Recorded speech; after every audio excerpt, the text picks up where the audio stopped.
Long before I ever put on that navy jacket with security stitched across the back, I never pictured myself as the kind of guy who'd spend his nights circling a Walmart parking lot in Fargo, North Dakota.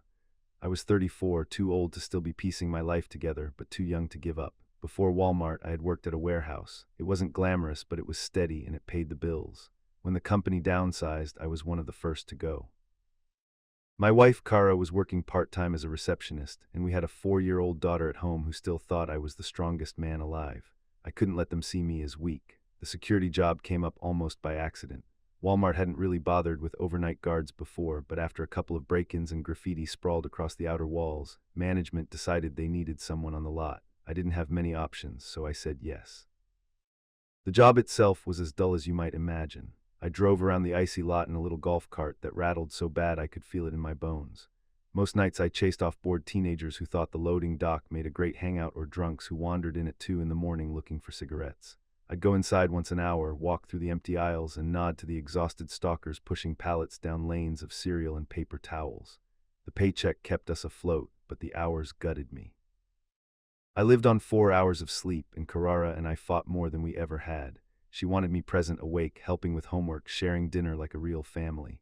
I wanted that too, but bills didn't care about bedtime stories. It was the winter of 2011, the kind where snow piled so high it buried cars and the cold cut through you even under 3 layers. The world outside looked like it had been frozen mid-breath. On nights when the storms rolled in, the parking lot felt like another planet, empty, white, and endless under buzzing floodlights. The first time something felt wrong, it was small. Around 2:47 a.m., I saw the fluorescent lights flicker on inside the garden section. The gates were locked and no one should have been back there. I grabbed my flashlight and went in. The place was dead quiet. My boots echoed against the concrete. "Maintenance," I called. No answer. When I clicked off my flashlight, I swear I saw a figure standing by the light switch. Just a tall shadow, but enough to make my chest tighten. I clicked the beam back on. Nothing. I told myself I was tired. That exhaustion plays tricks on your head, and maybe it did, but something inside me shifted that night. I started carrying the flashlight tighter, like it was the only weapon I had against whatever I thought I saw. Over the next week, the small things kept happening. Lights flicked on in empty aisles. I'd hear faint footsteps in electronics even though the department was closed. Once, as I was making my way past the toy section, I heard what sounded like a child laughing just for a second. The aisle was deserted. I never told anyone. The stalkers already looked at me like some washed-up rent-a-cop. If I started talking about ghosts, I'd never live it down. Instead, I swallowed it, convinced myself it was sleep deprivation. Sleep deprivation messes with your head. I muttered whenever my pulse spiked. The worst part was the sensation, like someone was always walking a few steps behind me. The aisles are long, straight lanes where your reflection bends on polished floors, and it doesn't take much for your imagination to make another shape out of your own shadow. Still, I'd catch myself spinning around, hard hammering just to find nothing there. At home, Kara noticed. She asked why I flinched when she touched my shoulder, why I sat awake on the couch even after sunrise. I lied and said the job was just boring me to death. She laughed, but it didn't reach her eyes.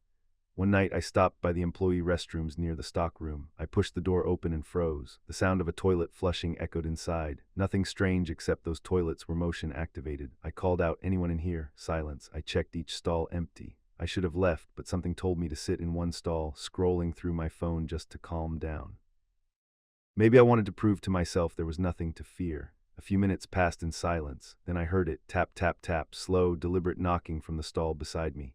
My skin went cold. I leaned down just enough to peek under. A pair of black work shoes faced directly toward me, motionless. I held my breath, staring at those shoes. Then, against every ounce of reason, I tilted my head up. A man, tall, impossibly tall, was peering over the stall wall. His face was gaunt, pale under the fluorescent lights.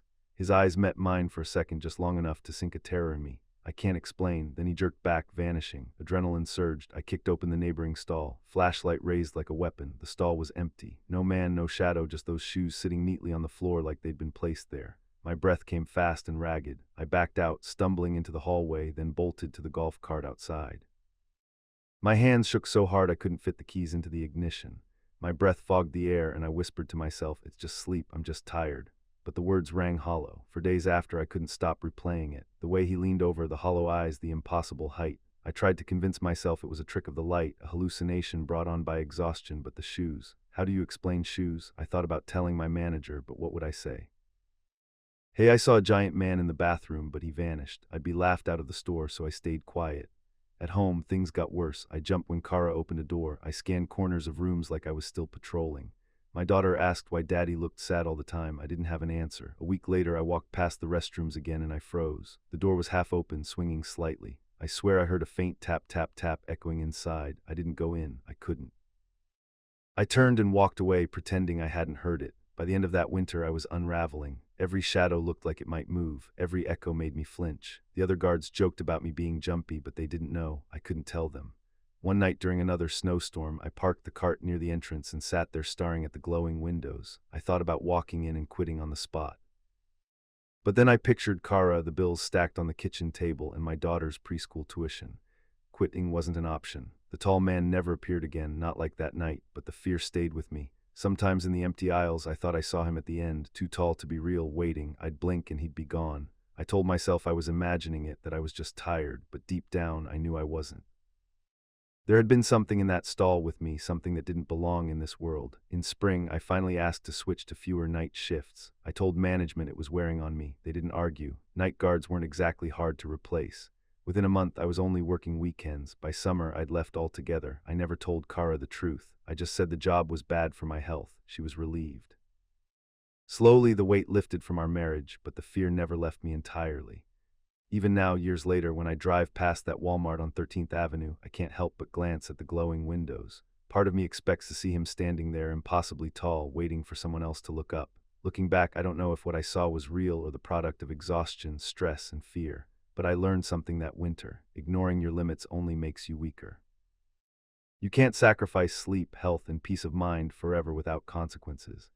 I thought I was being strong by pushing through, but strength isn't about grinding yourself into the ground. It's about knowing when to step back. Some things in life are scarier than ghosts. Losing your family, losing yourself, pretending everything is fine when it isn't. If there's a lesson in my story, it's this. Take care of yourself before the shadows in your life grow taller than you can face. In 2016, I was 20 years old, juggling college classes at Sinclair Community College in Dayton and barely keeping my head above water. Financial aid only stretched so far, and my parents reminded me constantly that if I wanted to make something of myself, I had to finish my degree. They didn't really understand the anxiety I carried around, the way even small responsibilities sometimes felt like boulders pressing down on my chest, but dropping out wasn't an option. So when the bills piled up, I did the thing I swore I never would. I filled out an online application for Walmart. The store on 82nd Street wasn't glamorous. The commercials on TV showed smiling families and perfectly stocked shelves, but when you worked there, you saw the other side. The flickering lights, the sticky floors, the endless stream of customers who looked at you like you were less than human. Nights were the strangest. The crowd changed. By 10:00, families disappeared, replaced by people who seemed like they had nowhere else to be. I was hired for nights, mostly cashier and sometimes restocking in soft lines. My shift usually ran from 5:00 p.m. until close, sometimes later if the registers were backed up. I told myself it was temporary, just a way to keep the rent paid on my tiny apartment near campus and buy enough groceries to get me through the semester. The people I worked with were a mixed bag. There was Angela, a middle-aged single mom who worked 2 jobs and still managed to smile at everyone. There was Corey, a lanky kid not much older than me who spent half his time sneaking his phone out to text his girlfriend. And then there were the regulars, strange customers who came in so often we started making up stories about them. There was Duke, the tattoo artist whose shop was failing. He bought rubbing alcohol and needles in bulk, and his arms were covered in faded ink that looked like it had been done in someone's basement. There was the guy from the piercing kiosk who always smelled faintly like burnt metal and bought peroxide by the gallon. And there was this older, well-dressed couple who came in pretending to be above it all. They'd sneer at cheap junk, but then quietly ask me to order explicit DVDs online for in-store pickup. I never judged, but I always thought it was funny, the public mask people wear and the private truth they hide. Most nights blurred together, ringing up groceries, answering dumb questions, counting the minutes until my shift ended. But there was one Tuesday night in October that changed everything. It was around 11:30 and the store was quiet. I was behind the counter near the garden center, scrolling through a training module on my register. That's when I heard the doors slam open. Tall, gangly man came storming in, clutching a crumpled plastic bag. He didn't look like the regulars. His clothes were dirty, his hair greasy, and his eyes were wild. He dropped the bag on the counter with a thud. "This piece of crap is defective. I want my money back." I looked inside. A rubber Halloween mask with one of those little pumps attached. It was deflated and clearly used. My stomach tightened. I already knew what I had to say, and I already knew he wasn't going to like it. I tried to keep my voice even. "I'm sorry, sir. Company policy says we can't take returns on used masks." The man slammed his palm against the counter hard enough to make the register screen flicker. I jumped. "Do I look like I care about your policy?" he hissed. His face was red, his lips trembling. I glanced down the row of empty checkout, lanes hopping for backup. Angela was a few registers over, her eyes wide, frozen like a deer in headlights. Corey stood by the self-checkouts, whispering something I couldn't hear. Nobody moved. The man leaned forward, his breath sour with stale cigarettes. Before I could react, his hand shot out and grabbed me by the collar of my blue vest. He yanked me forward, slamming the side of my head lightly against the counter's edge. My vision blurred. Then he pressed the rubber pump against my temple. "You see this? You think I won't use it on you?" My throat went dry. It was just a cheap mask pump. But in that moment, my brain convinced me it could be anything. A knife, a hidden weapon, some kind of chemical. My chest tightened until I could barely breathe. Okay, I whispered, my voice cracking. "Please just calm down, we can work this out." His grip loosened slightly, but his eyes stayed locked on mine. I could see the veins pulsing in his neck. "Give me my money," he said low and deadly. I fumbled for the register keys, my hands shaking so hard I almost dropped them. I punched in the override code, pulled open the drawer, and slid out a handful of bills. My stomach churned as I placed them on the counter. He snatched the money with one hand, stuffing it into his pocket while his other hand lingered near my collar. For a terrifying second, I thought he might hit me or worse, but then he let go, tossed the deflated mask back into the bag, and snarled, "Next time, don't waste my time." He walked out as suddenly as he'd stormed in. The automatic doors hissed shut behind him, leaving nothing but the hum of the fluorescent lights and my own ragged breathing. I stood frozen, tears blurring my vision. Angela finally hurried over, her voice shaking. "Laura, are you okay?" I tried to answer, but all that came out was a choked sob. The police didn't arrive until 20 minutes later. By then, the man was long gone. They took my statement, asked for the security footage, and promised they'd look into it, but I could see it in their faces. They had bigger problems to deal with than a guy threatening a cashier with a Halloween mask. I went home that night in a daze. My apartment felt smaller than ever, the shadows longer, every sound made me flinch. The hum of the fridge, the pipes creaking, even my own phone buzzing on the nightstand. When I finally fell asleep, I dreamed of his face, his red eyes staring through me, the pump pressing harder and harder against my head. I woke up drenched in sweat, my heart racing like I'd run a marathon. The next day at work, I tried to act normal. Customers didn't know what had happened. To them, I was just another cashier in a blue vest, smiling and asking if they wanted their receipt. But every time the doors slid open, I caught my breath. What if he came back? What if he was watching, waiting? Angela pulled me aside during our break. "You don't have to pretend, Laura," she said softly. That was terrifying. Anyone would be shaken up. "I just need to get through it," I muttered, picking at the wrapper of my granola bar, but it wasn't that simple. The anxiety I'd battled for years came roaring back, sharper than ever. My chest felt tight all the time. I kept replaying the moment in my head, his hand on my collar, the sound of my head hitting the counter, the wild look in his eyes. By the end of the week, I couldn't take it anymore. On Friday night, I told Mr. Garza I couldn't keep working nights.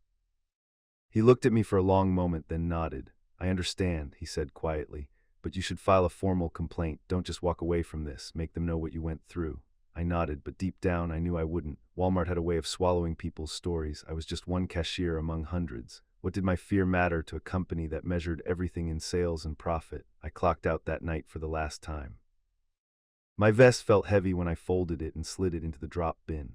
I walked through the sliding doors out into the cool October air, and for the first time in months I didn't have to turn back, but the fear didn't vanish. At home, I found myself checking the locks 3 times before bed. I avoided grocery stores late at night. Crowded places made me nervous, but empty ones were worse. I tried to tell my mom about it over the phone. She sighed and said, "Honey, jobs are hard. You can't let one bad customer chase you off." But it wasn't just one bad customer.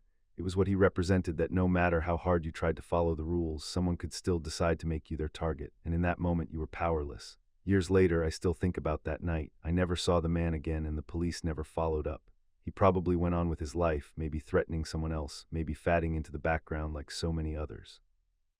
But I carried him with me, not his face, not his voice, but the fear, the knowledge that safety is fragile, that it can be shattered in seconds by someone else's anger. Sometimes I wonder what would have happened if I'd refused him, if I'd shouted for help, if someone else had stepped in. Would he have hurt me, or would he have backed down anyway? I'll never know. All I know is that I quit Walmart that week and never looked back. I finished school, found a job that didn't leave me shaking every night, and slowly rebuilt a sense of normal. But I still avoid fluorescent-lit aisles after dark. I still flinch when strangers raise their voices. Danger doesn't always announce itself with weapons or sirens. Sometimes it walks in with a cheap mask and a bad attitude, and sometimes all you can do is survive. I still remember the fall of 2004 as if it happened last week. I was 16, skinny as a fence post, and still figuring out who I was supposed to be. My dad had been hurt in a construction accident the year before, and he hadn't been able to work since. The doctor said his back might never be the same. He spent most of his days in a recliner watching old westerns, swallowing painkillers, and trying not to let us see how much it killed them inside to feel useless. My mom picked up as many shifts as she could at a diner off the highway, but it wasn't enough. Bills piled up on the kitchen counter like snow drifts. That's when I decided to get a job. I landed at Walmart on 82nd Street in Leach, Texas. Minimum wage, part-time, evenings only. I stocked shelves, wrangled carts, and sometimes ran a register when things got busy. The work wasn't glamorous, but I told myself it mattered. Every paycheck I brought home felt like proof that I was pulling my weight. My friends from school teased me. "Man, you're wasting your weekends pushing carts for old ladies," they'd say. Maybe they were right, but when I saw Mom crying quietly at the kitchen table after paying bills, I knew I was doing the right thing. Closing shifts were always the hardest. By 9:30, the store started emptying out, but there was always that last wave of cranky customers. They'd come through half drunk or half asleep, snapping at us because we were bagging too slow or didn't have their brand of cereal. Mr. Garza, our evening manager, was a short, broad man with a calm voice and the patience of a saint. He always told me, "Ryan, you let the water roll off your back. You don't take it home with you." Easy for him to say. It was late October and the air outside carried that dry, dusty chill West Texas always gets in the fall. Halloween decorations lined the seasonal aisle. Cheap plastic masks, bags of candy, and fake spiderwebs stretched across cardboard tombstones. Something about those aisles always made the store feel different, like it wasn't just closing time, it was closing in. On October 27th, I was assigned to closing again. I remember thinking it felt heavier that night. The store was too quiet. By 10:30, I was facing shelves in grocery, dragging my feet, already dreaming about collapsing into W bed. That's when I first saw him. A man leaned against the checkout lane holding a half-empty beer bottle. He was tall, maybe mid-30s, with greasy hair and a sweat-stained shirt. He smelled like alcohol even from a distance. I forced a polite smile and walked over. "Sir, we're closing in 15 minutes. You'll need to check out or head out," I said, trying to sound more confident than I felt. He smirked, showing yellowed teeth. "What if I don't, kid?" His voice was rough, slurred, but dangerous in its edge. He slammed the bottle on the conveyor belt, and the sound made me jump. Before I could say another word, Mr. Garza appeared beside me, calm as always. "Evening, sir," he said firmly. "Time to go." The man glared at both of us, then chuckled slow and ugly. He shuffled toward the doors, but before leaving he spun around, his bloodshot eyes locked onto mine. "This place ain't seen the last of me," he said, and then stumbled out. My hands shook a little as I exhaled. I told myself drunks came and went all the time, but something about his stare clung to me long after he disappeared into the night. When you're 16, you don't think much about danger. You think you're untouchable, that the world only happens to other people. But that night cracked something inside me. Mr. Garza noticed me staring toward the doors after the man left. "Shake it off," he said, giving me a pat on the shoulder. "He's just talk." I nodded, but my eyes kept drifting back. The glass doors reflected the store's fluorescent glow, and for a second I thought I saw movement outside. I took a step closer, and that's when I heard it, a dull thump against the glass. My breath caught, the doors shuddered as if someone had rammed them from outside. I froze. By the time I reached the entrance, there was nothing, just my reflection looking pale and nervous. I tried to laugh at myself. Maybe the wind had rattled the doors. Maybe the glass was settling. But the hollow feeling in my stomach didn't buy it. I went back to straightening shelves, trying to drown the unease. But minutes later, the sound came again. This time louder, sharper, crash. I whipped my head around the front window near the customer service desk, spiderwebbed into cracks before shattering completely. Glass rained onto the tile. The sound ripped through the quiet store, and for a second no one moved. Then Mr. Garza came running from the back, phone already in his hand. I stood frozen, staring at the gaping hole where the window had been. Outside under the parking lot lights, I saw them. 3 figures. My stomach dropped when I recognized one, the drunk. He was leaning against a dented sedan, grinning at me like he'd won something. The other 2 were younger, maybe early 20s, rough-looking with baseball caps and cigarettes glowing between their fingers. One of them dragged his hand across the hood of a car. My car, my beat-up '96 Ford Taurus that had barely survived the summer heat. "Mr. Garza," I whispered, my voice shaking, "they're out there, that's my car." He didn't hesitate, just pressed the phone to his ear and told the dispatcher. We had vandals breaking windows. I wanted to believe that was all they were, vandals, but when one of them cupped his hands to his mouth and shouted, "We'll be waiting, boy," I knew this was personal. My chest tightened. Why me? I'd done nothing but ask him to leave. My mind raced with possibilities. Maybe he just picked me at random. Maybe he saw weakness in my face. Whatever it was, he wasn't letting it go. The police dispatcher told Mr. Garza to lock the doors and stay inside, but standing there I couldn't ignore the way the drunk kept staring at me. His eyes never left mine. Even as one of his friends laughed and kicked at the tire of my car, I stepped outside before I could stop myself. The October air slapped me in the face.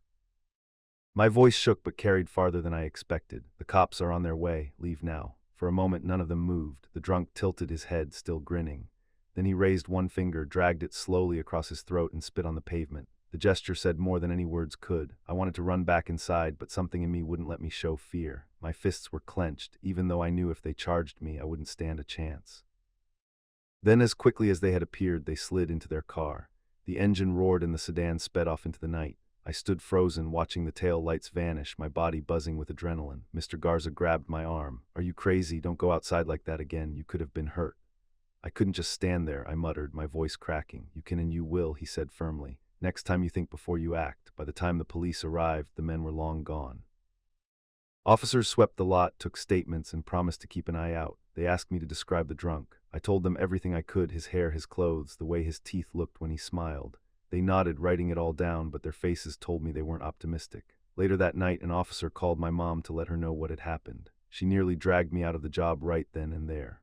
"Ryan, no paycheck is worth this," she said, tears in her eyes, but we needed the money. I begged her to let me keep working. I promised I'd be careful. She finally agreed, but only after making me swear I'd quit if anything like it happened again. The drunk was arrested 2 days later for property damage, but the other 2 vanished into the cracks, and even with him behind bars, I never felt safe again. Every closing shift, I scanned the parking lot. Every shadow felt like it was hiding someone. Walking to my car, I checked behind me 3-4 times, convinced I'd see him leaning against the hood again, grinning. He never came back, but his absence didn't feel like relief. It felt like waiting for a shoe to drop. By Christmas, life had returned to normal on the surface. I worked my shifts, I went to school, I helped mom pay bills, but something in me had changed. I wasn't the same carefree kid anymore. Every loud noise made me jump. Every stranger who lingered too long in the store set my nerves on edge. One night I caught my reflection in the freezer doors, eyes wide, jaw tight, scanning the aisle like a soldier in a war zone. That was when I realized it wasn't just about that drunk, it was about me. Danger doesn't have to follow through to change you. Sometimes just the promise of it is enough. Looking back, that night in October taught me more than any high school class ever did. I learned how fragile safety really is. How quickly normal life can shatter like glass, but I also learned that courage isn't about acting fearless. It's about standing your ground even when your knees are shaking. At 16, I thought the drunk man held all the power, but in truth, the power was in how I chose to face him. Fear doesn't disappear, it lingers, but if you don't let it own you, it can shape you into someone stronger. That's the lesson I've carried ever since. By the time I hit 39, my body already felt older than it should. 12-hour patrol shifts had a way of grinding you down. Your back aches from the cruiser seat. Your stomach turns from bad diner coffee and your head spins from everything you've seen. That night in October 2021, I'd been running from call to call on the south side of Little Rock. Domestic disputes, a shoplifting gone wrong, a minor wreck that clogged traffic for 2 hours. It felt like it never ended. When I finally pulled into the driveway, I let my head rest against the steering wheel for a minute. My wife Karen called just as I was about to head inside. "Danny," she said, "we're out of cooking oil and paper towels. Could you swing by Walmart?" I closed my eyes. I'd been dreaming about the couch and a cold beer all afternoon, but I also knew better than to argue. "Yeah," I sighed, "I'll grab it." So I turned the cruiser around and drove toward Baseline Road. That Walmart had become a second home for me over the years. I'd responded to fights in its parking lot, stolen goods stuffed under jackets, even a stabbing once near the garden center. To the public, it was a place to grab milk and toilet paper. To me, it was another beat where trouble always seemed to find a home. The rain was steady as I pulled in around 10:15. The lot was only half full, yellow lights casting sickly reflections in the puddles. I walked in, nodded to a couple tired-looking employees, grabbed the oil and paper towels, and checked out quick. I didn't even take off my badge or my vest. I wasn't working, but habits die hard. Pushing my cart back out into the rain, I caught sight of them. 4 young men under a flickering lamppost at the far edge of the lot, leaning against a beat-up sedan. Smoke curled up from their hands, weed, not cigarettes. One of them hurled an empty bottle that shattered across the asphalt. Another hollered something crude at a woman walking past. I told myself to just keep walking. I was off duty. I had groceries, but old instincts don't die easy. I veered their way, flashing my badge. "All right, fellas," I said, keeping my voice firm but even. "That's enough. Wrap it up and move along." One of them smirked. "Relax, officer, we're just hanging out." Another muttered under his breath loud enough for me to hear. "Pig thinks he owns the lot." I didn't flinch. "You don't need to be causing trouble out here. Let's go." For a moment I thought they'd shrug it off. Then the tallest one popped the trunk and pulled out a hockey stick. He swung it hard into my shoulder before I even had time to react. Pain shot through me white hot. I staggered back, hand going to my holster. By the time I drew my sidearm, they'd already piled into the sedan. Tires screamed against wet pavement as they tore out of the lot. I stood there in the rain, clutching my throbbing shoulder. Groceries spilled across the asphalt. Off duty or not, I'd just been reminded. Trouble didn't care if you were ready for it. At the ER, the nurse poked at my shoulder and declared it a deep bruise. "Nothing broken. You'll be sore for a while," she said. Karen met me there, eyes blazing with that mix of worry and anger only a spouse can manage. "Danny, you should have just walked away," she scolded. "I couldn't," I muttered. "They were harassing people." "You're not Superman," she shot back. "You can't take on every punk with an attitude." I promised her I'd rest, that I'd come straight home. But as I drove back along Highway 70, rain hammering the windshield, something made me slow down. On the shoulder, hazard lights blinked in the dark. Same dented sedan painting, bumper scuffed. My pulse quickened. I pulled over. "Radio dispatch. Unit 214. I've got eyes on a suspicious vehicle. Highway 70 eastbound shoulder. Matches description from earlier incident. Requesting backup. No movement inside. Driver's window rolled down, rain soaking the seats." I stepped out carefully, flashlight in one hand, my other hand hovering near my holster. Peering inside, my stomach tightened. On the passenger seat, 2 spent shell casings glinted under the beam of my light. No driver, no passengers, just silence. "Wing to dispatch," I said, voice steady. "Vehicle appears abandoned, casings visible, requesting expedited backup." That's when I heard it. Footsteps in the wet brush just beyond the tree. "Slow, deliberate, police," I barked, my voice echoing across the empty highway. "Show yourself." No reply, just the whisper of leaves. Then gunfire. 3 sharp cracks split the night. I dove behind the sedan as bullets shattered the rear glass, shards spraying over me. Hardening, I whispered into the radio. Shots fired, need backup now." Minutes stretched like hours. Rain pelted down, mixing with shards of glass on my vest. My shoulder rocked with every breath, but I kept low, eyes fixed on the tree.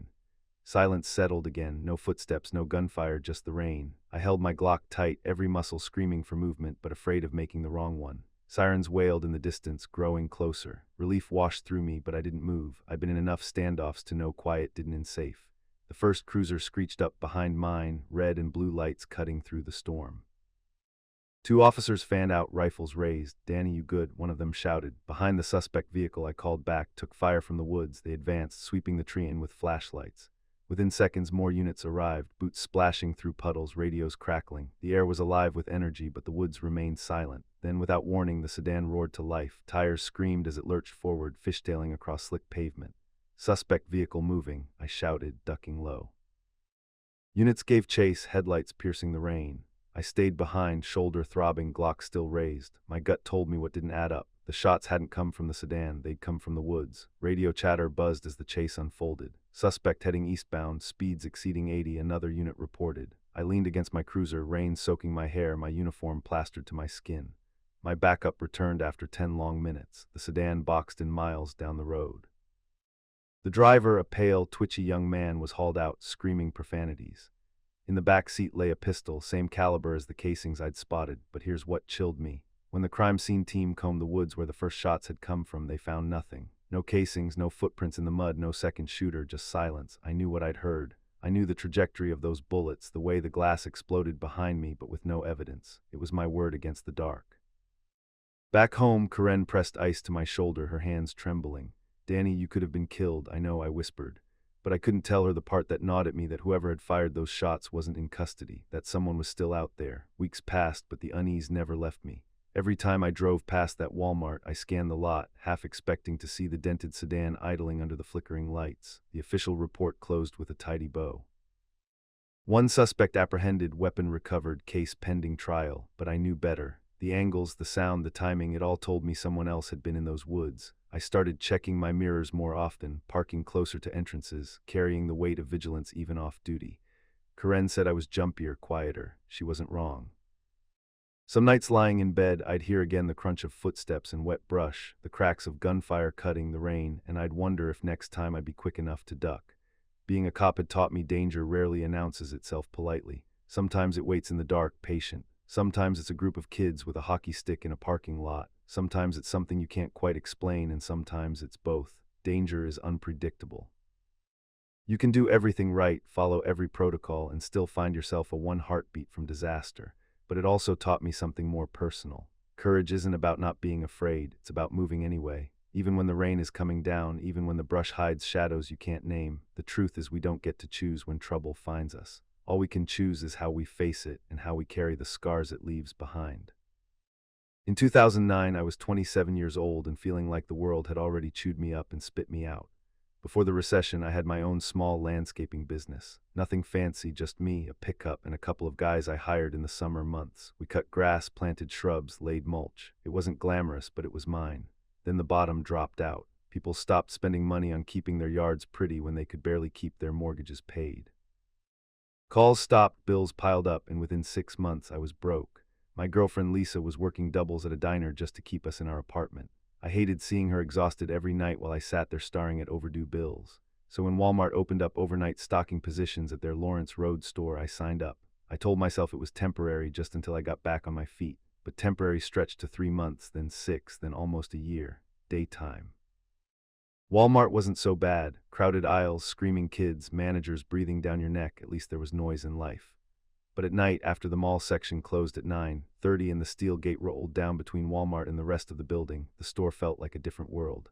Half the lights were turned off, making the aisles stretch into dim tunnels. You'd hear one cart squeak in the distance or a box drop in another department, and it sounded like thunder. I tried to get used to it.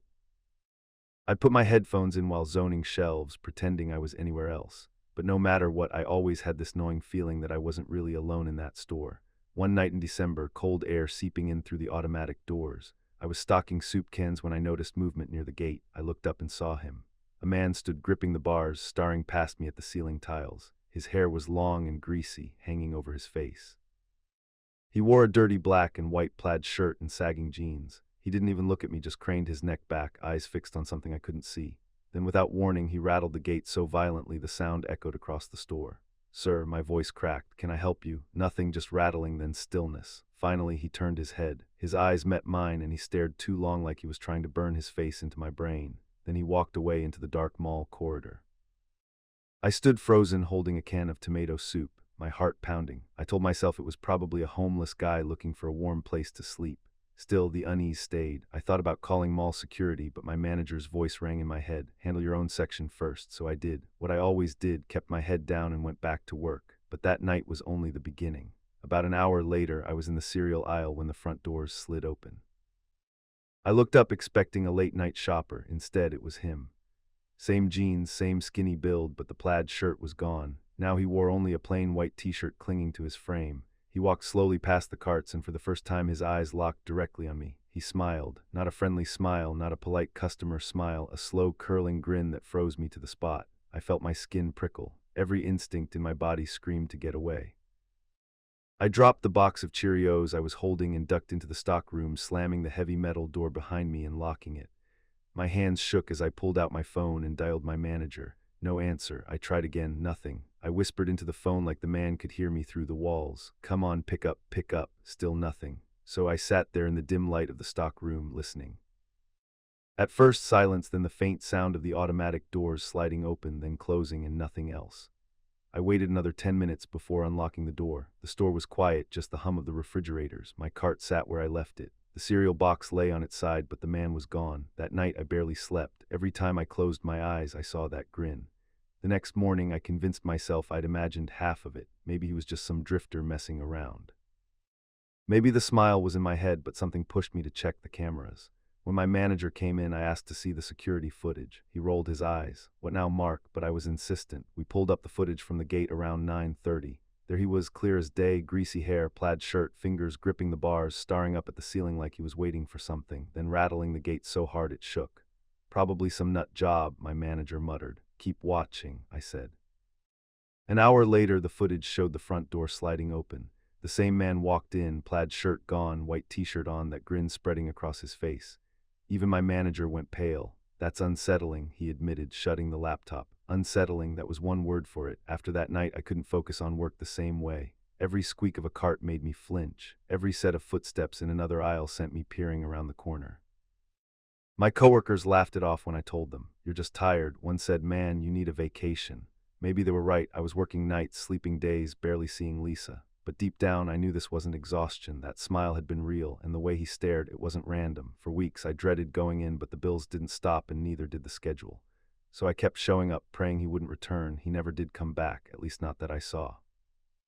But the fear never left. Every night I scanned the front doors, half expecting him to walk through shirtless and grinning. A month later, I quit. I told Lisa it was the long hours, the bad pay, the exhaustion. She believed me. The truth was I couldn't stand another night waiting for that man to appear again.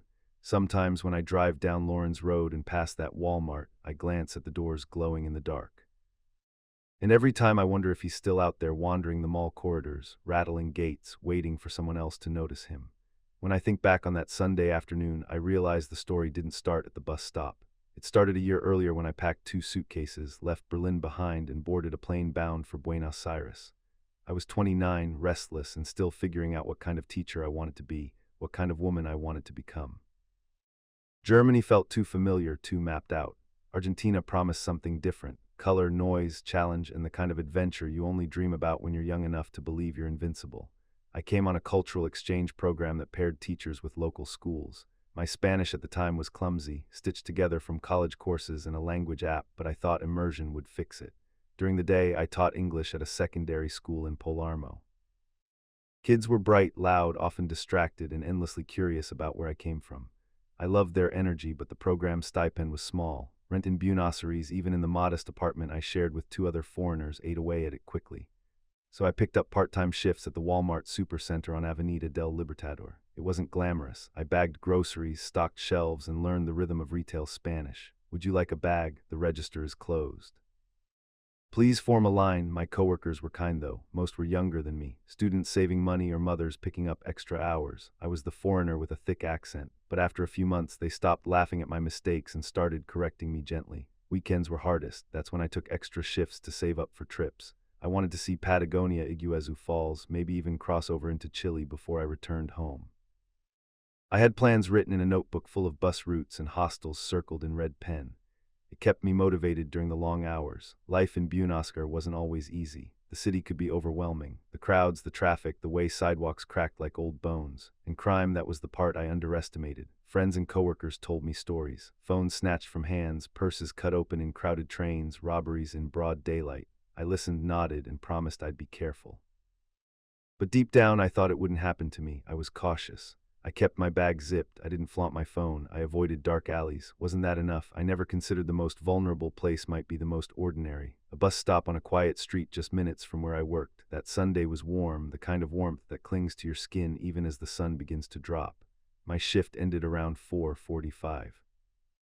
I clocked out, tied my hair back, and said goodbye to the cashier I often worked with, a girl named Julieta who reminded me of my younger sister. I remember hesitating at the employee entrance, debating whether I should buy something cold to drink before heading out. I decided against it. I was tired. I wanted home, a shower, maybe a call to my parents before the time zones made it too late. The bus stop was only a block away, but I always dreaded it. On weekdays, it bustled with people. On Sundays, it emptied out by late afternoon. Stores closed early. Families went home for long dinners. The street felt hollow, the kind of hollow that makes every sound echo too loudly. Still, taxis were too expensive, and I had promised myself I'd budget carefully. So I walked to the shelter, sat on the cracked bench, and pulled out my phone. I scrolled without really reading, glancing up now and then for the bus. That was when I saw him. A man walking unsteadily toward me, his clothes ragged, his eyes sharp despite the stagger in his step. At first I thought he was just another beggar asking for coins, but then his voice hardened and the street around me seemed to fall away. The man stopped a few feet from me. His voice was rough, urgent. Give me money. I shook my head automatically, trying to stay polite. I don't have any, sorry. My accent betrayed me instantly. His eyes narrowed. Everything, he said louder. Give me everything or I'll kill you. The words landed like a punch to the stomach. For a split second, my mind went blank. I'd read about moments like this. The way your body freezes. The way your brain refuses to believe it's really happening. But it was happening. I felt it in the way his gaze pinned me to the concrete. I clutched my bag closer to my side. My instinct wasn't brave or clever. It was just to make myself small. I don't want trouble, I whispered. My hands trembled. I could feel my phone in one palm slick with sweat. Calling for help seemed impossible. He stepped closer. I could smell the sourness of alcohol on his breath. His face twitched, caught between anger and desperation. I thought of all the stories my coworkers had told me. Knives pulled in daylight, strangers stripped of bags in seconds. He kept repeating his threat, his voice rising, and each repetition chipped away at the thin wall of calm I was clinging to. I glanced down the street, empty. Not a single passerby, no shop lights glowing behind glass, only the far-off hum of cars on the main avenue. I had never felt so isolated. Should I run? The thought flashed like lightning. But what if he chased me? What if he had something hidden in his pocket? Screaming seemed useless. Who would hear me here? I stayed frozen until a faint sound reached me. The low growl of an engine, headlights curved onto the street, a bus. I had never been so grateful for something so ordinary. The man noticed it too. His eyes darted toward the approaching vehicle, then back to me. My chest tightened, but I forced my legs to move. As the bus slowed and hissed to a stop, I darted forward, brushing past him, my bag clutched tight. My heart hammered as I climbed the steps, nearly stumbling in my hurry. Inside, I fumbled with coins, hands shaking so badly I almost dropped them. The driver's assistant leaned over, his brow furrowed. "Are you okay?" he asked. His voice was gentle, steadying. I nodded, unable to form words. I took the slip of a ticket and stumbled toward the back, sinking into a seat. Through the window, I saw the man still standing at the stop. He hadn't left. He wasn't packing or walking away. He was staring, his lips moving in a whisper I couldn't hear. The bus pulled off, carrying me away, but the image stuck. His stare, that frozen expression like the story wasn't over. That night, sleep didn't come. I replayed everything. Each detail sharper in memory than it had been in the moment. The cracked bench, his clenched fists, the emptiness around me. I imagined what might have happened if the bus had been late. I imagined the headlines, the phone call to my parents, the silence in my apartment. By morning, I knew I couldn't just shrug it off. I needed something, anything, to protect myself. The next day, I took the train downtown and bought pepper spray. It felt almost silly at first, standing at a counter, handing over money for a little canister that fit in my palm. But when the shopkeeper explained how to hold it, how to press, how to aim, I felt a strange surge of control return. I practiced in my room later, gripping it tight, imagining the hiss, the sting. I prayed I'd never use it, but I promised myself I wouldn't freeze again. Still, fear lingered. Every bus stop felt suspicious now. Every shadow made me tense. I started arriving earlier for shifts so I wouldn't be alone after closing. I took routes that were busier even if they were longer. I told Julieta what had happened. She squeezed my hand, her face pale. "That happens here," she admitted softly. "Too much." I realized then how common my story was. My students mentioned relatives robbed on trains, neighbors attacked in alleys. It wasn't just bad luck. It was the reality of living in a city where desperation walked beside you every day. And yet life went on. I still taught my classes, still stocked shelves at Walmart, still laughed with my roommates. But under it, there was a hum of awareness I hadn't carried before. I scanned faces more carefully. I kept my keys in my fist when I walked at night. I thought twice before trusting a stranger's smile. One evening, about a week later, I returned to the same stop. I almost skipped it, almost paid for a taxi, but I forced myself to face it. The street was quiet again. I gripped the pepper spray in my bag. My pulse quickened with every second that passed. No man appeared. No one threatened me. The bus came. I boarded. I rode home, but I realized something. Then the fear was no longer about him alone. It was about what he represented. The fragility of safety. The illusion that daylight and routine could protect me. Months passed. I never saw the man again, though sometimes I swore I caught glimpses of him in crowds, a shadow of his stance, the same angle of a jaw. It always vanished when I looked twice, but the memory stayed. It changed the way I carried myself. I started warning new foreign teachers when they arrived. "Stay alert," I told them. "Don't assume daylight means safety. Trust your gut." Some nodded politely. Some laughed it off the way I once had. I didn't push, but I kept telling the story anyway. In classrooms, I taught grammar and vocabulary, but with friends, I taught caution. I think part of me hoped that if I told the story enough, it would lose its grip on me. But even a year later, when I finally traveled south to Patagonia, the bus stops there, quieter, lonelier, made my skin prickle. I learned to live with the fear, to fold it into my routines. It became part of me, like a scar you stop noticing until you run your fingers over it. Looking back now, years later, I can still feel that Sunday evening in my chest. The cracked bench, the hiss of the bus doors, the stare that followed me as I pulled away. It was one of those small encounters that alters the lens through which you see the world. It didn't ruin Buenos Aires for me. I still remember the colors of San Telmo, the taste of empanadas, the music drifting out of open bars. But it reminded me that beauty and danger can share the same street. That caution isn't paranoia, it's survival. I left Argentina with stories of students, travels, friendships, but I also left with pepper spray tucked in my luggage and a sharper instinct for when a place doesn't feel right. I've trusted that instinct ever since. Never ignore your instincts. The world isn't always dangerous, but it can turn in an instant. And the voice inside you, the tightening gut, the prickling skin, knows more than you think. Caution doesn't make you weak, it makes you prepared. And sometimes preparedness is the only line between an ordinary day and a tragedy. I've been retired for more than a decade now, and most days I keep myself busy with yard work, fishing, or watching my grandkids run wild in the backyard. But every now and then something pulls me back, a sound, a smell, or a passing place. And whenever I drive past the Walmart on Schreer Road in Dayton, Ohio, it's like I'm 25 again. Badge still new on my chest. Uniform stiff from too many washes. That store was where I learned one of the hardest lessons of my career, a lesson I've carried like a scar ever since. Back in the summer of 1998, I was just a rookie cop, green as they come, eager to prove myself, still believing the job was about chasing robbers and handing out speeding tickets. I thought every call would be clear-cut, good guys and bad guys, victims and perpetrators, but I quickly found out life doesn't fit into neat categories. That Walmart was the heartbeat of the neighborhood. On weekends, the parking lot was a sea of minivans. Kids begged for quarters to play the arcade machines by the front doors. Couples argued over grocery lists, and retirees came just to chat with cashiers they'd known for years. The store manager, Evelyn Carter, was a force of nature, mid-30s, sharp-eyed, and always in motion. She'd started as a cashier and worked her way up. Employees respected her, even feared her a little because she didn't put up with nonsense. But if you needed someone to fight for you, she was the one. And then there was Barry Thompson. Everyone in that part of Dayton knew Barry. He was in his early 40s, tall but hunched, his shoulders rounded like the weight of the world pressed down on him. His hair was a mess, and he wore that same heavy jacket no matter if it was 90 degrees out. Barry had been diagnosed years earlier with paranoid schizophrenia. He wasn't evil, not in the way people sometimes whispered. He was sick, and he'd fallen through every crack our system had. The first time I met him was on a call to Walmart. Dispatch said he was harassing customers in electronics. I walked in expecting a fight, but instead I found him cornering Evelyn near the televisions, ranting about how the news anchors were sending him coded messages through the screens. Evelyn's jaw was tight, but she wasn't afraid. She just wanted him out before he scared the customers. I spoke to him calmly, tried to keep my voice low. "Barry, why don't we step outside? Let's get some air." To my relief, he listened. We walked out together, and I called his sister, who showed up 20 minutes later in her beat-up sedan. She apologized until her face went red, told me Barry had gone off his meds again, and promised she'd handle it. I believed her. At the time, I wanted to believe every problem had someone else responsible, someone else who'd fix it, but it didn't stop there. Over the next few months, Barry became part of my routine. The calls kept coming, always the same location. Sometimes he'd be packing up and down the aisles, muttering under his breath. Other times he'd block the sliding doors, arms stretched wide like a scarecrow, keeping customers from leaving. Once he followed a teenage boy through half the store, accusing him of being a government spy. I started recognizing the pattern.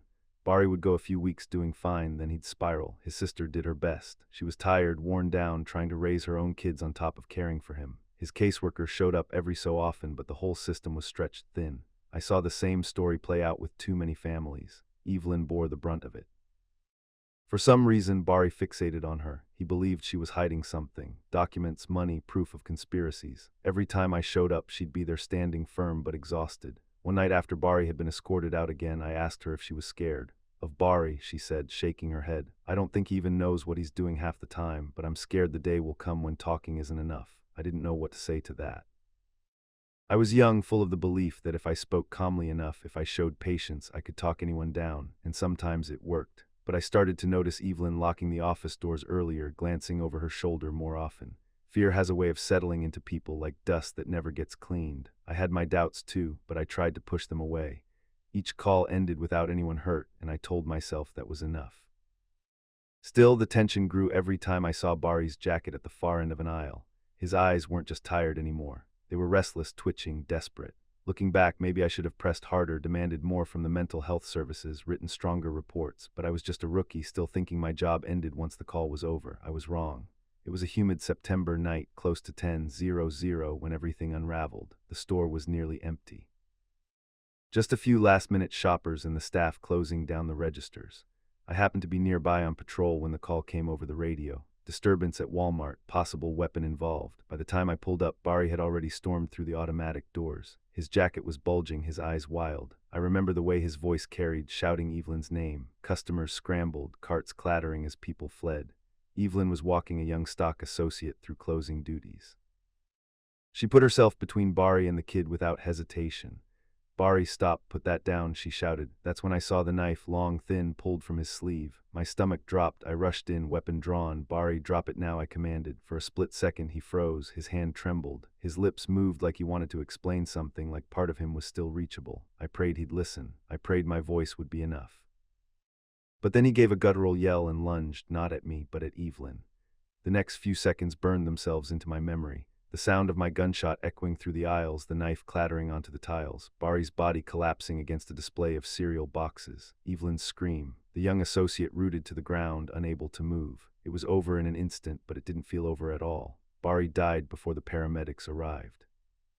I sat outside afterward, head in my hands, the smell of gunpowder still clinging to me. My training officer patted my shoulder, told me I'd done what I had to do, that Evelyn was alive because of me. But none of that erased the image of Bari on the ground, his eyes staring up at the ceiling tiles, his lips still trembling like he wanted to speak. For weeks I replayed it in my head. Could I have done something different? Could I have waited one more second, tried one more word? My superiors said I'd acted by the book. The review board cleared me, but the book didn't have to live with the echoes of that shot. I did. Evelyn came back to work eventually, but she was never the same. She started carrying pepper spray on her belt, double-checking locks, scanning the parking lot before leaving every night. She still managed her store with strength, but there was a crack in the armor. Trauma leaves, marks you can't always see. The young stock associate quit within a month. He was just a teenager, barely started in life, and that night had burned itself into him. I couldn't blame him. As for me, I carried it into every call I answered after. Every time I heard disturbance, my hand went straight to my holster. Every person in crisis looked like Bari to me, someone teetering between reason and something darker. That's when I began to understand policing wasn't about catching criminals. It was about facing broken systems, broken lives, and knowing sometimes you'd be forced to make choices that felt like losing no matter what. Years passed. I rose through the ranks, trained younger officers, and eventually retired with a full career behind me, but that night in 1998 never left me. Sometimes I tell the story to recruits, not to scare them, but to give them the truth I wish someone had given me. I tell them policing isn't about heroes and villains. It's about gray areas, about people who are sick, families who are overwhelmed, systems that fail everyone involved, and it's about the split-second decisions that can haunt you for a lifetime. Even now, when I drive past that Walmart, I don't see the busy store it became again. I don't see shoppers hustling with carts or kids tugging on their parents' sleeves. I see Bari standing with that knife, his jacket heavy on his shoulders. I see Evelyn standing her ground. I see a younger version of myself, gun trembling in his hand, trying to believe he could fix everything with the right words. I couldn't, and that's the hardest part. Tragedy doesn't always come from evil. Sometimes it comes from neglect, from broken systems, from people who need help and don't get it. As officers, as neighbors, as human beings, we have to remember that compassion isn't weakness. The more we ignore those who are struggling, the more likely we are to face them later in moments of crisis. And in those moments, everyone loses. Looking back now, I sometimes wonder if my life would have turned out differently if I hadn't taken that job at Walmart. It's funny how decisions that feel small in the moment, just a paycheck, just a way to stay afloat, can come to define so much of what you carry later. In 2006, I was 32 years old and coming off a breakup that had left me gutted. I'd been living in Cincinnati with my girlfriend of 4 years, and we'd been talking about marriage, or at least I thought we were, but she'd grown tired of me drifting from job to job, never quite figuring out what I wanted. One night, we had a blowout fight, words I wish I could take back, words I can still hear echoing in the kitchen of that little apartment. And by morning, I was packing my life into cardboard boxes. I didn't have family close by, so I drove north to Columbus, figuring a bigger city meant better opportunities. I found a shoebox apartment just off Morse Road. Rent was higher than I liked, and the walls were thin enough that I could hear my neighbors arguing through the vents, but it was mine. The truth is, I was desperate for work. My savings were thin, and my pride had taken a beating. I wasn't in a position to be picky. When I walked into the Walmart supercenter down the road, I didn't care what they offered me. The overnight cleaning shift was open, and I took it. People laugh when I tell them I liked cleaning, but there's a rhythm to it I've always found calming. Wiping down counters, pushing a mop across shiny tile, the simple satisfaction of making something dirty into something clean. But cleaning in the dead of night inside a cavernous store isn't like cleaning anywhere else. By 11 p.m., after the Y-year last customer has rolled out and the day crew has locked up, the place changes. The bright aisles that buzz with chatter in the daytime become cold and hollow. The hum of fluorescent lights fills the silence, and every footstep echoes like it's happening in a warehouse. Most nights I worked alongside others, Trent, my supervisor, and a rotation of part-timers who came and went like revolving doors. but every once in a while, the schedule left me alone. I didn't mind at first. Solitude was easier than small talk, and being alone gave me time to think. Some nights I'd replay the breakup in my head, wondering what I should have done differently. Other nights I'd imagine what life would look like if I could start over, really start over. That night in early spring, though, solitude stopped being comforting and turned into something else, something I can still feel in the pit of my stomach. It was just past midnight when I was wiping down the breakroom tables. I had my earbuds in, listening to an old playlist on my flip phone. Tom Petty, Springsteen, the kind of music that kept me company. That's when I heard it, a faint clang. At first I thought I imagined it, maybe a shelf shifting as the building settled. But then it came again, sharper this time, followed by the steady thump of footsteps from the stairwell that fled down to the storage area. I froze. The building was supposed to be sealed up tight after hours. Only employees with key cards could get in, and there wasn't another name on the schedule besides mine. My first thought was security doing a walkthrough. Sometimes they did, usually letting me know ahead of time. But then I heard it, the metallic squeak of a door opening, then silence. My chest tightened. Something was off. I pulled one earbud out and stepped into the hallway, the mop still in my hand like some makeshift weapon. Peering over the second-floor railing, I looked down at the stairwell below, and that's when I saw him. A man stood just inside the entrance, tall, thin, his head tilted back slightly like he was listening for something. He wasn't wearing a uniform, no vest, no ID, nothing that said he belonged. There and in his right hand, catching the fluorescent light, was a knife. I ducked back against the wall, my pulse hammering so hard I could hear it in my ears. My brain scrambled for answers. Maybe it was a contractor, maybe I was overreacting, but the truth was clear. There wasn't supposed to be anyone else in that building, and definitely not a man with a knife. I don't know how long I stood there, pressed against the wall, breathing shallow. A part of me wanted to run for the exit, but to get there I'd have to pass right by the stairwell. That meant walking straight into him. Instead, I pulled out my old flip phone, hands trembling, and dialed 911. My voice came out in a whisper. I'm inside the Walmart on Morse Road. I'm supposed to be the only one here. There's a man with a knife in the stairwell. Please, please hurry. The dispatcher's voice was calm, measured. She asked me to stay on the line, asked where I was hiding. I told her I was heading into the manager's office. I moved as quietly as I could, every muscle tense, easing the office door shut behind me. I crouched behind the desk, gripping the phone like it was the only thing tethering me to safety. Minutes crawled by like hours. The dispatcher kept me steady, telling me officers were on the way. Then I heard it, the creak of the stairwell door again, followed by slow, deliberate footsteps climbing higher. He was coming up. My palms were slick with sweat. I squeezed my eyes shut, trying to steady my breathing. My mind played out every worst-case scenario. What if he pushed into the office? What if the police didn't get there in time? Then finally, voices, loud, authoritative, Columbus police, come out now. Relief washed over me, but I stayed frozen until the knock came at the office door.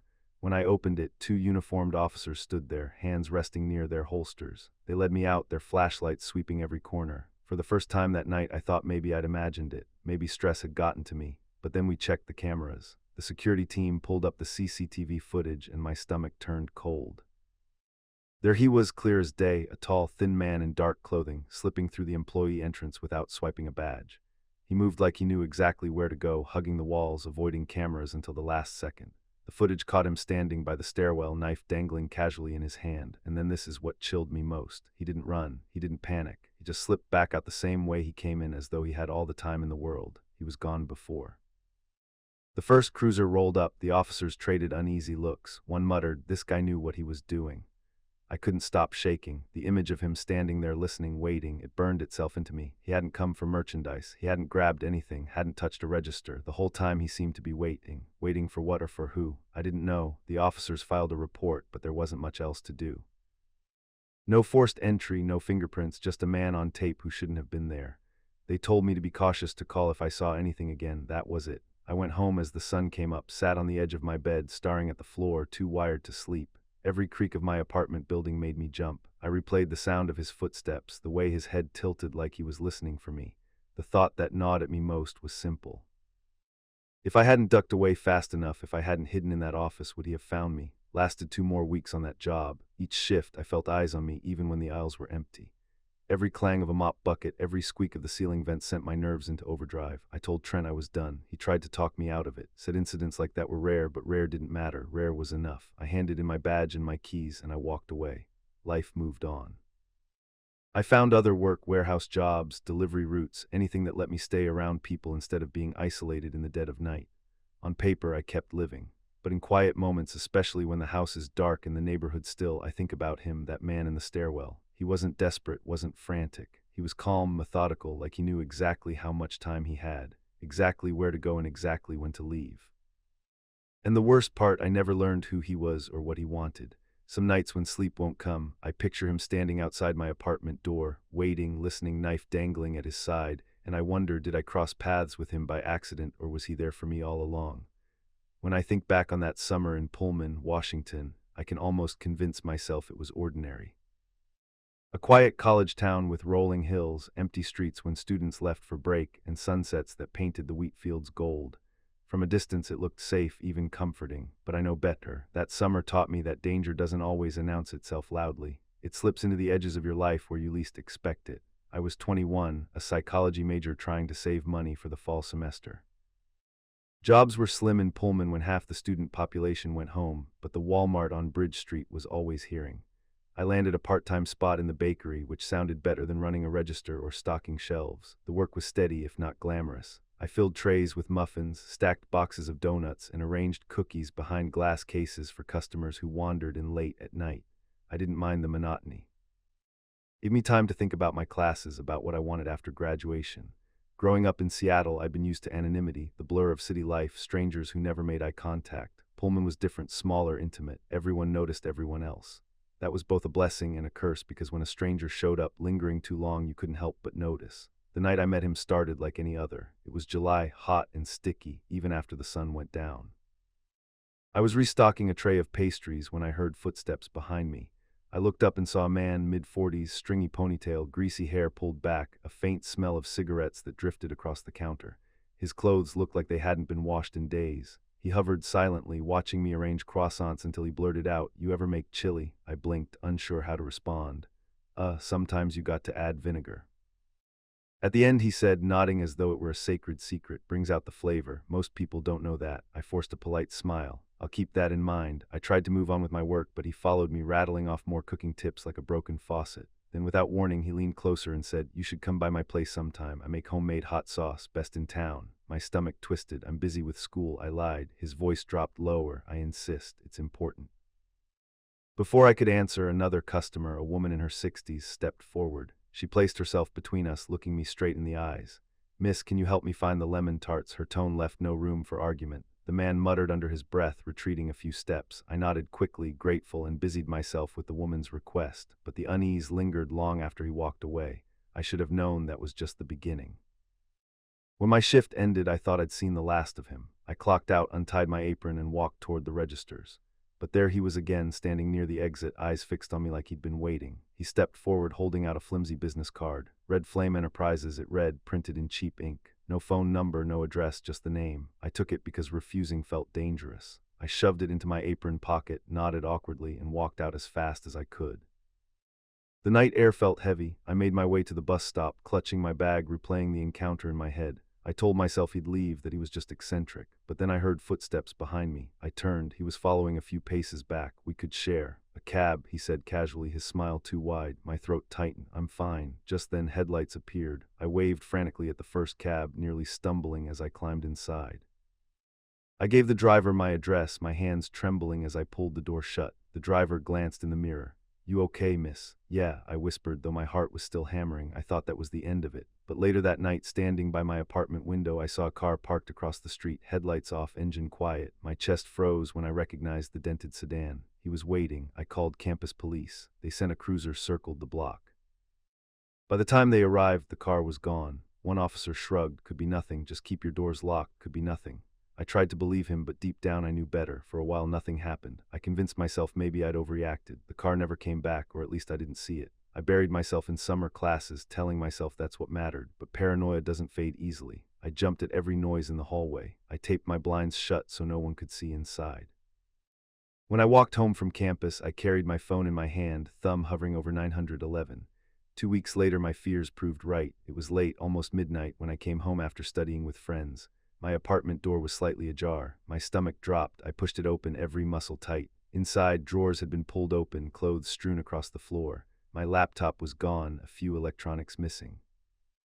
At first, I thought it was a random burglary, but then I noticed something else. A small framed photo of me and my younger brother, taken at the Seattle waterfront 2 summers earlier, was missing from my nightstand. Nothing else personal had been touched. Burglars don't steal photographs. My breath caught in my throat. Whoever had been here wasn't after money. They wanted something else, something personal. The police came, wrote a report, and promised to look into it. One officer said probably just some junkie after quick cash. But I knew better. A junkie doesn't take only one picture. I spent that night huddled on my couch, lights on, phone clutched in my hand. Every sound outside made me flinch. I realized with a sinking dread that I wasn't safe in my own home. The weeks after the break-in blurred together. I went through the motions, classes, assignments, grocery runs, but I was never really present. My mind was always scanning, calculating, bracing. Sometimes I thought I saw him again in the Walmart parking lot, standing too still among the cars on the sidewalk near campus, his greasy ponytail catching the light. I could never be sure. Maybe it was paranoia. Maybe it was real. I quit my bakery shifts. I told my manager I was too busy with school, but the truth was simpler. I couldn't bring myself to walk through those automatic doors again. The aisles where he first spoke to me felt poisoned. I started sleeping at a friend's place a few nights a week. She thought I was being dramatic, but she let me crash on her couch anyway. "You've got to stop watching crime shows," she teased once. I laughed, but inside I wanted to scream. She hadn't seen his eyes. She hadn't felt the weight of his presence. Everywhere I went, I felt hunted. I finished that semester, but I was never the same. When people asked why I quit Walmart, I gave them half-truths. It was boring, I'd say, or the hours were bad. I never told them about the man with the card, the car outside my window, or the missing photograph. Even now, years later, I sometimes tell the story to close friends. My voice always lowers at the end. I don't want to scare them, but I want them to understand, because here's the truth. He didn't want money. He didn't want pastries or electronics. He wanted me to know he could reach me whenever he chose. That's what kept me up at night, staring at the ceiling, waiting for footsteps outside my door. That summer changed the way I look at people. Strangers aren't just strangers anymore. They're potential threats. Pullman still looks quaint on postcards, safe and small, but I know what lurks beneath the surface, and I'll never forget it. Safety is never guaranteed, even in quiet towns that look harmless on the outside. Danger doesn't always scream. It whispers, follows, lingers. The lesson I carry is simple. Trust your instincts. When something feels wrong, it usually is. And sometimes the bravest thing you can do isn't to ignore your fear. It's to act on it before it's too late. When I think about that night in Waco, I still can't decide if it was a close call or a warning I was never meant to fully understand. I've worked cleaning jobs most of my adult life. Nothing glamorous, nothing people write about, but steady work. You show up, mop floors, empty trash, wipe down shelves, clock out, and go home. It's not the kind of work that usually leaves scars. I started out young, pushing a broom in mom and pop diners and gas stations. Over the years, I moved up to bigger contracts, hospitals, schools, and eventually the giant retail stores. By 2022, I'd been with the same regional cleaning contractor for nearly a decade. My crew rotated between stores all over Texas. Walmart supercenters, Targets, grocery chains. We worked nights when the doors locked and the customers were gone. People think being in a Walmart after hours would be peaceful. Empty aisles, the low hum of fluorescent lights, no customers asking for directions. Sometimes it was, but there's another side to it. Those stores are huge, like aircraft hangars with shelves.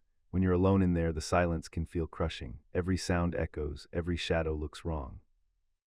I used to tell new hires, don't let the quiet mess with your head, but I'll admit sometimes it messed with mine. That summer, my rotation brought me back to the Walmart off North Loop 340 in Waco. I'd been there plenty of times before. It was one of the bigger locations, the kind that feels like a town by itself. I knew the night manager, knew where they kept the supplies, knew how long it took to get through each section. Nothing about it should have been unusual.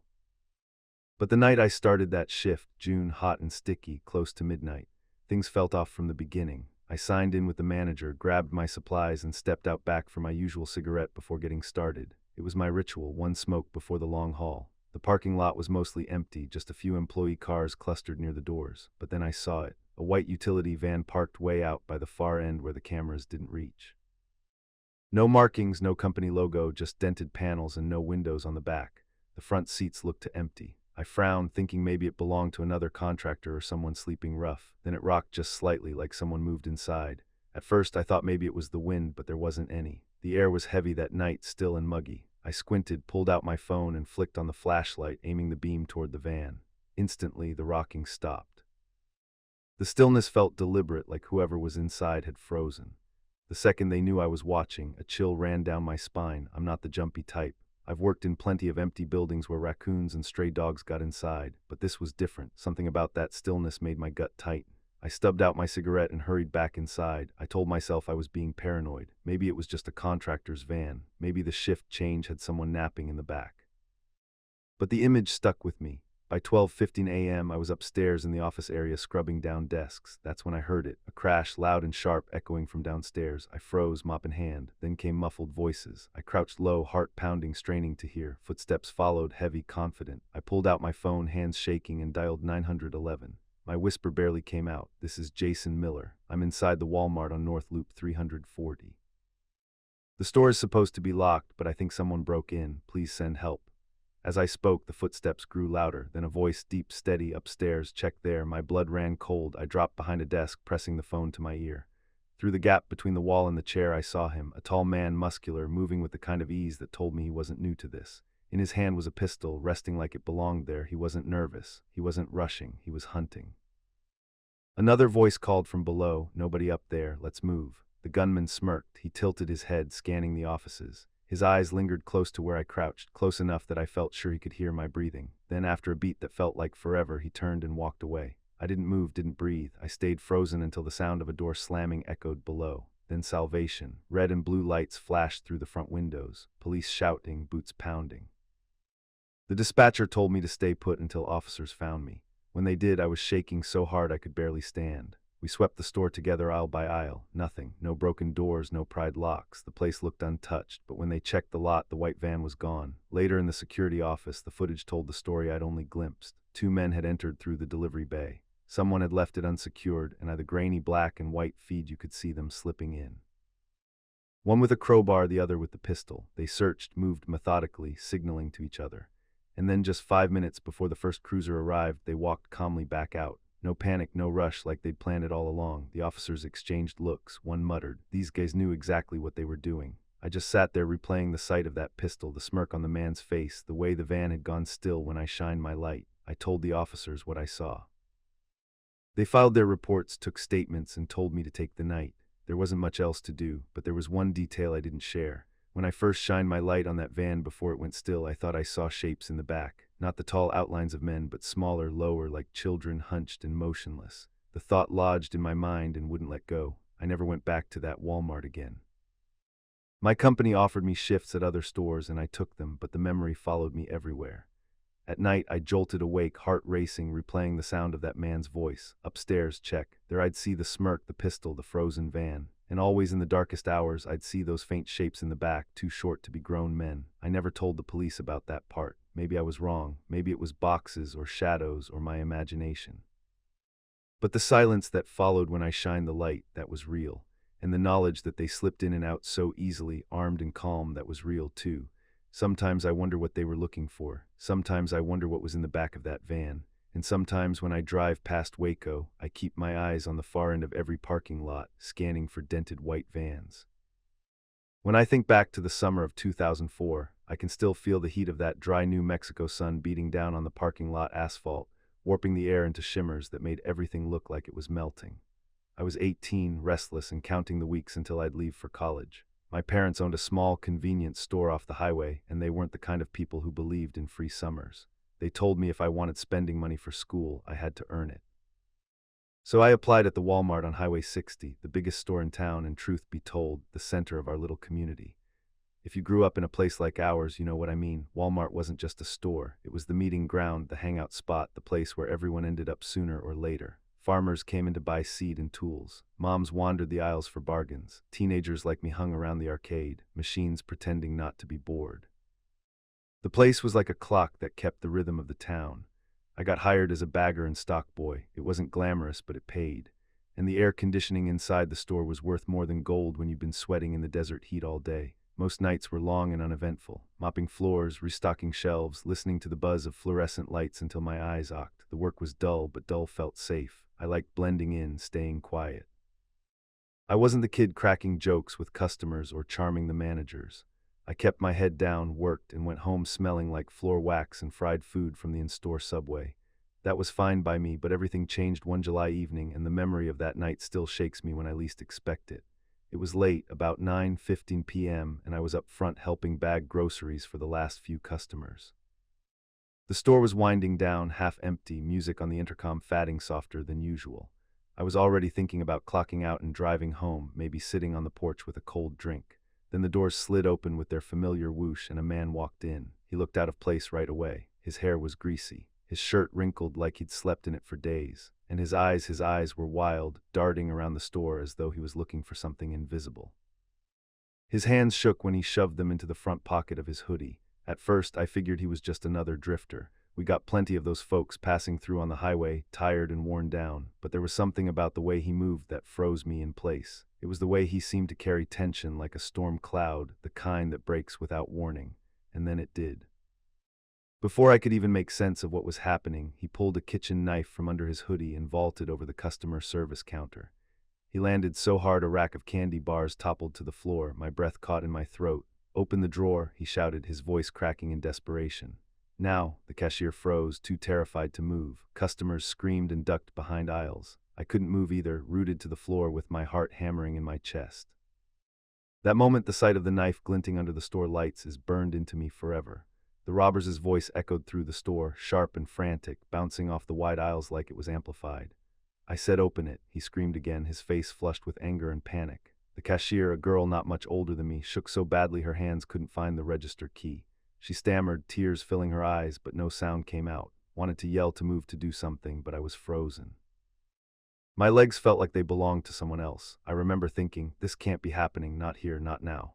And then the chaos shifted in an instant. Two men who had been sitting in the subway cafe at the edge of the store suddenly stood up. I knew them by sight. Older ranch hands, the type who came in nearly every evening to sip coffee and watch people. Quiet men toughened by years in the sun, their boots worn down from long days in the dirt. I never even knew their names. Before the robber could make another move, one of them rushed forward and tackled him from behind. The other grabbed a chair and swung it, knocking the knife loose. It clattered across the tile and slid under the counter. The sound of the scuffle was brutal. Fists pounding, the robber's body slamming against the floor, curses flying from his mouth. He fought like a cornered animal, thrashing, biting, scratching. The older men were merciless, fueled by adrenaline and maybe something deeper. Anger, fear, instinct. One of them took a punch to the jaw but didn't flinch. The other shoved his knee into the robber's chest, pinning him down. "Stop," I finally found my voice. "You'll kill him." I scrambled forward, my hands shaking as I tried to pull one of them back. The robber's face was already bloodied, swelling under their fists. Customers peeked around corners, horrified, but no one else dared to step in. For a moment, I wasn't sure who the real danger was, the robber or the men beating him. Someone must have called the police because within minutes sirens wailed outside. The flashing red and blue lights flooded through the front windows as officers stormed in. They cried, the men off the robber who lay sprawled and groaning, barely conscious. Blood smeared across the tiles and the smell of sweat and fear hung heavy in the air. The ranchers stepped back, panting, their knuckles raw, their faces tight with something I couldn't read. Maybe pride, maybe regret, maybe both. The officers cuffed the robber, pulled him to his feet, and hauled him out of the store. The crowd slowly gathered, still shaken. The cashier was sobbing quietly, a manager trying to calm her. Kids clung to their parents, eyes wide with fear. I just stood there, unable to move. My stomach churned and my hands wouldn't stop trembling. The knife lay abandoned under the counter until an officer picked it up with a gloved hand. When it was over, when the sirens faded and the robber was gone, the store felt hollow, like something had cracked inside it, something that couldn't be put back the same. I kept seeing the man's eyes wide and desperate, and the fists raining down on him. It was the first time I truly realized how fast life could turn. How one moment you're bagging groceries and the next you're staring into the wild eyes of someone who might kill for a handful of bills. That night when I finally clocked out, I drove home in silence. My hands clutched the steering wheel so tightly my knuckles ocked. The highway stretched ahead, empty except for the occasional truck roaring past, its headlights slicing the dark.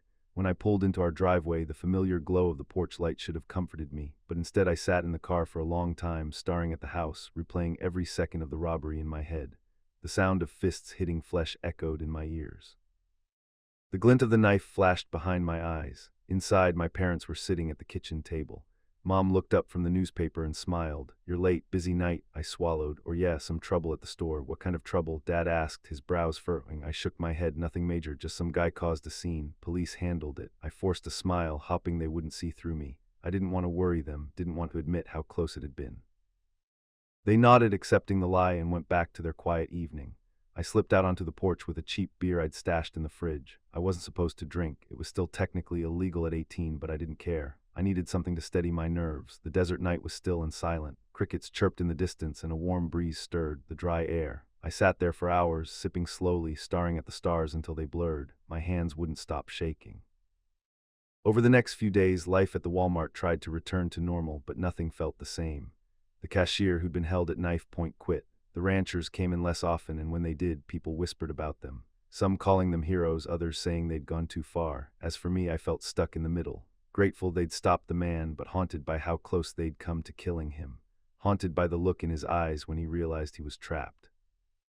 And beneath it all, one thought kept nagging at me. What if no one had stepped in? What if it had been just me, the cashier, and the knife? That question followed me into my dreams where the robber's shadow loomed, and I froze again and again, unable to act. As summer dragged on, I tried to bury the memory under routine. I stocked shelves, bagged groceries, mopped floors. But every time the automatic doors whooshed open, I flinched.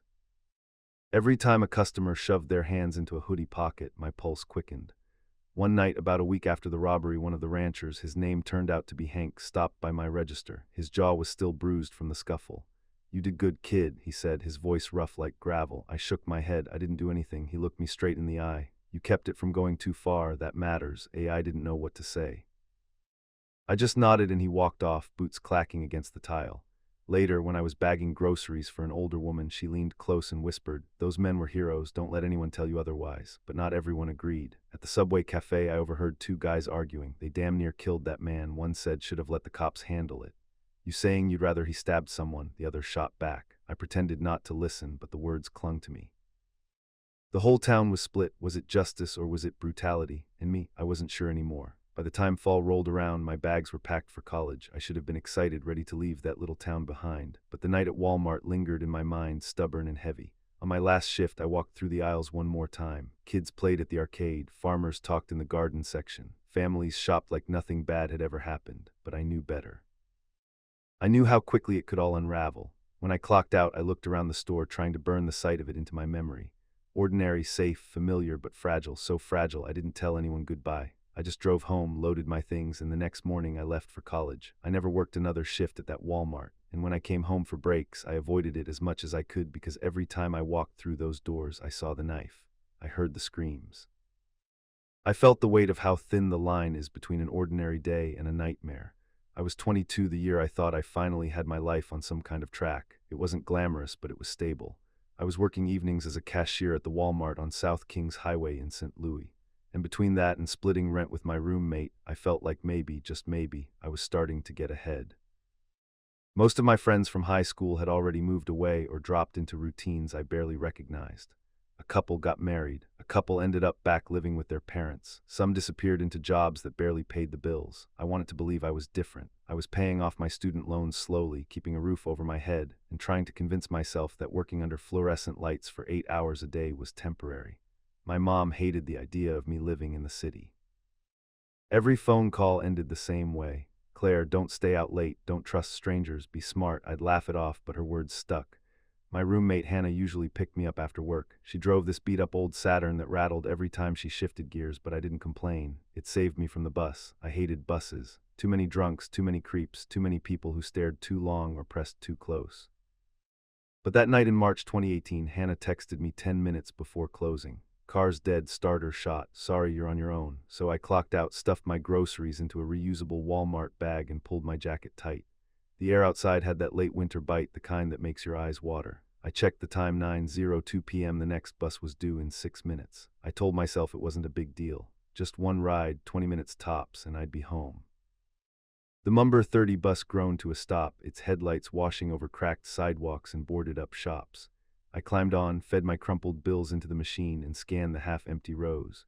Fluorescent lights flickered overhead, buzzing like a wasp stuck in a jar. The driver didn't even glance at me. I sat near the middle, clutching my bag. The smell of sweat, diesel, and something sour hung heavy in the air. A teenager in headphones sprawled across 2 seats, bobbing his head to music only he could hear. A man in a hoodie had his hood pulled low, pretending to sleep. A couple argued in hushed tones near the front. I pulled out my phone but couldn't focus on the screen. My mom's warning echoed in my head. Halfway through the ride, the bus stopped by an abandoned gas station. The door hissed open and an elderly woman climbed aboard, leaning hard on her cane. She wore a faded coat that looked 2 sizes too big, her thin frame swallowed inside it. Her eyes darted nervously down the aisle, searching for a seat. No one moved. The teenagers stared at their phones. The man in the hoodie kept sleeping. Even the arguing couple turned away, something twisted in my stomach. I stood. "Here, ma'am," I said, smiling. "You can take mine." Her tired eyes softened. "Thank you, dear. Not many polite ones left these days." I sat back down, a row behind her, feeling a little proud of myself.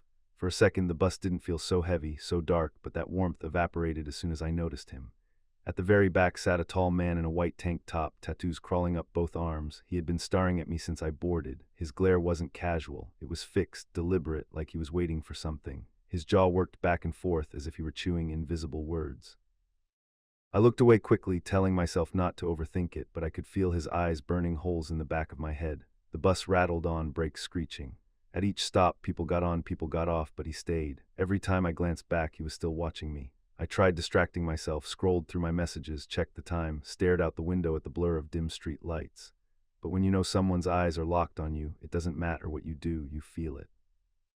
The bus slowed again, my stomach flipped. We were still 5 stops from mine. I told myself he'd probably get off soon, but when the doors opened, he stood suddenly and stormed down the aisle. Before I understood what was happening, his hand shot out and clamped around my wrist. His skin was hot, rough, his grip iron. "You get off with me now." The words were low, commanding, like he expected me to obey without question. My pulse spiked. "Let go of me." I yanked back, but his grip only tightened.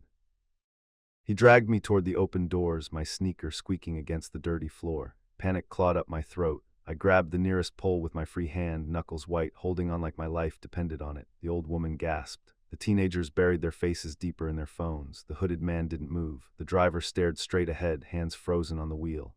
"This can't be happening," my mind screamed. "Not here, not with all these people watching."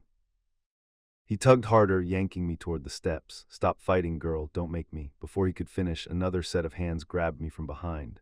A man in a baseball cap, maybe mid-30s, wrapped his arms around my waist and pulled with everything he had. The force broke the attacker's grip. I stumbled backward, crashing into the stranger's chest, gasping for air. The man in the tank top cursed, glaring at both of us. Then without another word, he bolted out the doors. The bus lurched forward, leaving him standing on the curb under a flickering street light. My knees trembled. My heart hammered so hard it hurt. The stranger steadied me, his voice low but firm. "You can't be riding this route alone at night. This neighborhood people disappear here." I opened my mouth to say thank you, to ask his name, but no sound came out. My throat was dry, my chest tight. By the time I turned, he had already let go and moved back to his seat. He stared out the window as if nothing had happened. The rest of the ride passed in silence. I sat frozen, clutching my bag like a shield. Every bump in the road made me jump. I kept expecting the bus to stop and the man in the tank top to come back, maybe with friends, but he didn't. The bus rattled on, passengers pretending nothing had happened. Nobody looked at me. Nobody spoke. Even the old woman avoided my eyes, guilt written all over her face. When we finally pulled up to my stop, my legs felt like they might give out. I forced myself to stand, wobbling toward the door. The stranger in the cap didn't move. He didn't look at me. It was like he had stepped out of nowhere, saved me, and then disappeared back into it. I stumbled off the bus, the cold air slapping me awake. My street was dim, most of the houses with lights off, shadows stretching long across cracked sidewalks. Every sound made me flinch, the crunch of leaves, the hum of a distant car, my own footsteps echoing too loud. I hurried home, heart still hammering. When I finally reached my apartment, I locked the door, then locked it again. I pressed my back against the wall, breathing hard, staring at the door as if it might burst open. That night I didn't sleep. I sat on the couch with the TV on low, my phone glowing in my hands. I thought about calling 911, but what would I say? A man tried to drag me off a bus, but he ran away. They'd file a report, maybe shrug, maybe tell me to be careful. So I just sat there, replaying it over and over in my head, the hand on my wrist, the look in his eyes, the silence of the other passengers, and the stranger who saved me. The next morning, my body felt heavy, like I'd been carrying bricks in my chest all night. At work, I went through the motions, scanning items, bagging groceries, forcing a smile. But inside, I was still on that bus. Every time the automatic door slid open, I flinched, half expecting to see that white tank top. Angela, one of the older cashiers, pulled me aside during lunch. "You okay, Claire? You look pale." I opened my mouth, then shut it. What was I supposed to say? That a man tried to drag me off a bus while a dozen people watched? That I'd been saved by someone whose name I never learned? Instead, I just nodded, didn't sleep much. That night, I couldn't stop thinking about the stranger. The way he'd pulled me back without hesitation, the way his voice had been calm but firm, and the way he vanished into silence like it was nothing. I pulled up a local forum online and typed out a post to the man in the baseball cap on the 30 bus last night. Yeah, you saved me. I don't know how to thank you. Please, if you see this, reach out. I hit post and stared at the screen, waiting for a reply that never came. Days passed, then weeks. The thread sank lower and lower until it disappeared. He never responded, but I couldn't let go. Every time I rode the bus, I found myself scanning the seats, hoping to see him again. Months later, I was still haunted. Every time I passed that stretch of road, I stared out the window, half expecting to see the man in the tank top waiting by the curb, watching patient. I never did, but the fear stayed. Sometimes I thought about the other passengers, the ones who sat frozen, who did nothing. I wanted to be angry, but mostly I felt numb. Fear does strange things to people. It makes them small. It makes them look away. I understood even if I didn't forgive. Other times I thought about the stranger. Why had he helped when nobody else would? Why had he said nothing afterward? Maybe he was just passing through another face in the city. Maybe he didn't want thanks. Maybe he didn't even think what he did was special. But to me, it was everything. I never saw him again. But I carry him with me like a reminder that not everyone turns away. That sometimes help comes when you least expect it. Still, I can't shake the fear. I double-check the locks every night. I walk faster when I hear footsteps behind me. I avoid buses whenever I can. That night didn't break me, but it changed me. Safety isn't something you can take for granted. It can vanish in a second in the grip of a stranger's hand. But courage can appear just as suddenly in someone else in you in the decision to stand up when no one else does. If that stranger hadn't acted, I don't know what would have happened. And if I'd stayed silent afterward, I would have let fear win completely. The truth is, we all have a choice to look away or to step in, to pretend it's not happening or to be the hand that pulls someone back. That night on the bus taught me the value of both fear and kindness. And I hope if I ever find myself in the stranger's shoes, I'll choose to be the one who acts. I've worked nights at Walmart for most of my adult life. It wasn't glamorous, but it was steady. And for someone like me, a single mother trying to hold life together, it was enough. I started as a cashier when my son Tyler was just a toddler, and I remember how those long hours helped me feel like I was making something of myself. Over the years, I moved through different roles, stocking overnight, leading small teams, and eventually taking on the position of night manager. By the time I was 32, I'd settled into a rhythm, a predictable schedule that let me juggle work, parenting, and the quiet moments I clung to when the store's fluorescent lights dimmed and the aisles emptied. Our Walmart sat just outside Jackson, Mississippi on Highway 80, a store most people drove past without a second thought. For the locals, though, it was the center of everything. Families shopped there weekly. Teenagers hung around the arcade or wandering through the DVD section, and older folks stopped by for a chat in the garden section. By the time my shift started at 10 p.m., the store was usually quiet, humming with the clatter of stocking carts and the low buzz of fluorescent lights. I liked that the calm felt safer than the chaos of the day. I remember the first time I noticed him, Gary. I didn't know his name then. I just saw a man lingering near electronics, brows furrowed, his hands tucked into a worn hoodie. Something about him made me uneasy. At first it was subtle. He browsed DVDs, occasionally glanced my way, muttered about discounts. I assumed he was just another night shopper who didn't realize how late it was, but it didn't take long to notice a pattern. He came back and then again, always late, always when the aisles were nearly empty, and always somehow when I was alone. First, he asked simple questions. Do you like this movie? It's quiet tonight, isn't it? Polite small talk. I answered, keeping my distance, but I remember how his eyes lingered longer than necessary, following me as I moved between aisles, smiling in a way that didn't quite reach his eyes. Weeks passed, and he started timing his visits to match the end of my shift. He offered to walk me to my car despite my firm refusals. He parked near the lot, pretending to smoke, but always watching, waiting. One night I turned down a side street and his headlights were there trailing me, stopping only when I reached my apartment complex. Fear crept in quietly, then steadily, making me check every aisle, rehearse excuses for escape, and double-CH check the locks in my apartment when I got home. The feeling of being watched became a weight I carried everywhere.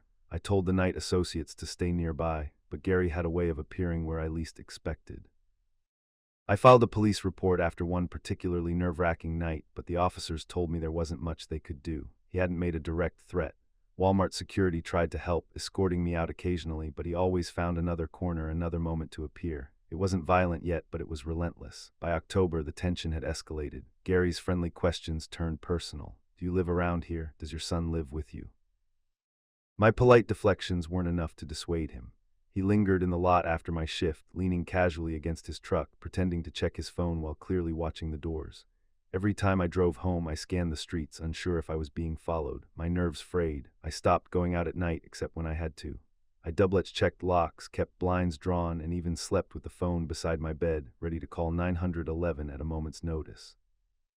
One evening after a particularly long shift, I found him again near the electronics aisle, crouched slightly as if examining something. He smiled at me. I forced a polite smile back. "Long night?" I asked. "Just passing through," he said, voice casual, but his eyes didn't leave mine.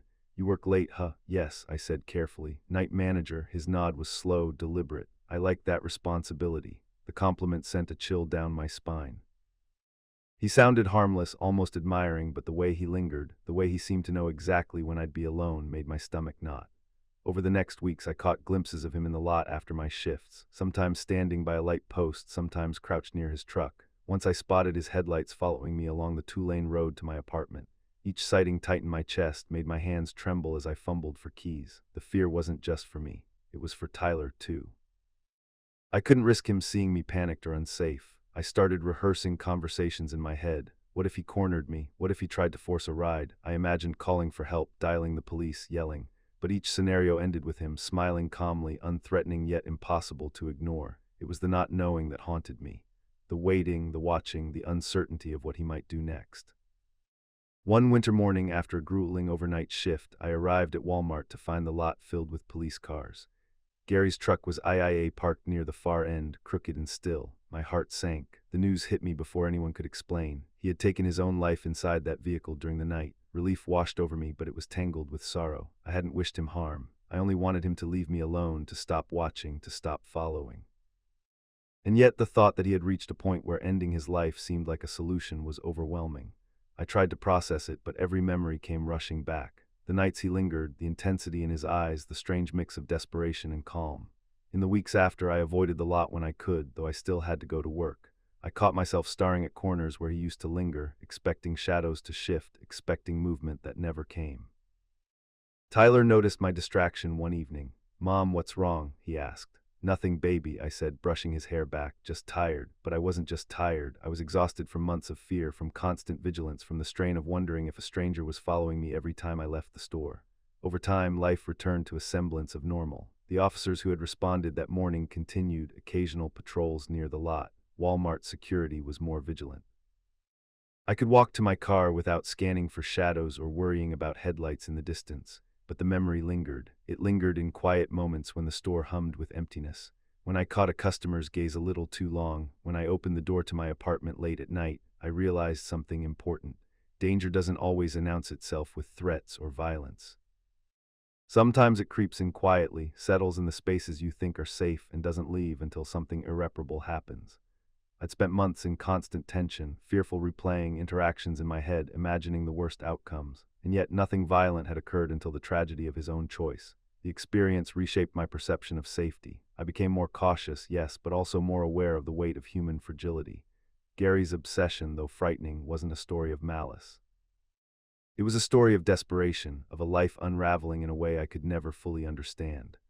Journab later, I still drive past that Walmart lot at night. Even though I'm safe, even though Tyler is grown and independent, I can picture the shape of a man leaning against a post, half hidden in shadow, watching the doors. I remember how small, quiet, and ordinary moments can shift into fear so suddenly, so completely. I remember how long it took to feel comfortable again. I never blamed him for what happened. In some ways, I felt sorrow for him. He was a man carrying invisible burdens, trying to cope in a way that ultimately failed him. The experience taught me to appreciate the ordinary, the safe, the quiet nights that now feel like a gift. I learned that safety is fragile, that fear can live in spaces you thought were secure, and that people's struggles are often hidden, silent, and incomprehensible.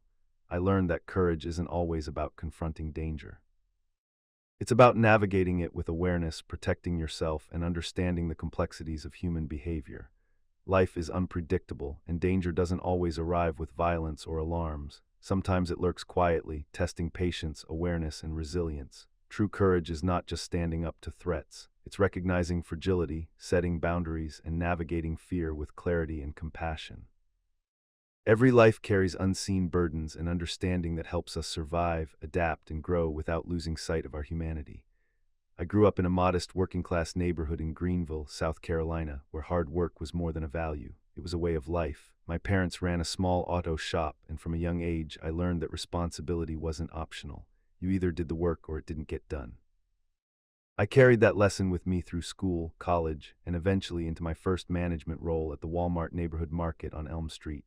I was 24 and freshly out of college, full of optimism and nerves. The title of day manager sounded impressive on paper, but the reality was a mixture of mundane tasks and quiet pressure.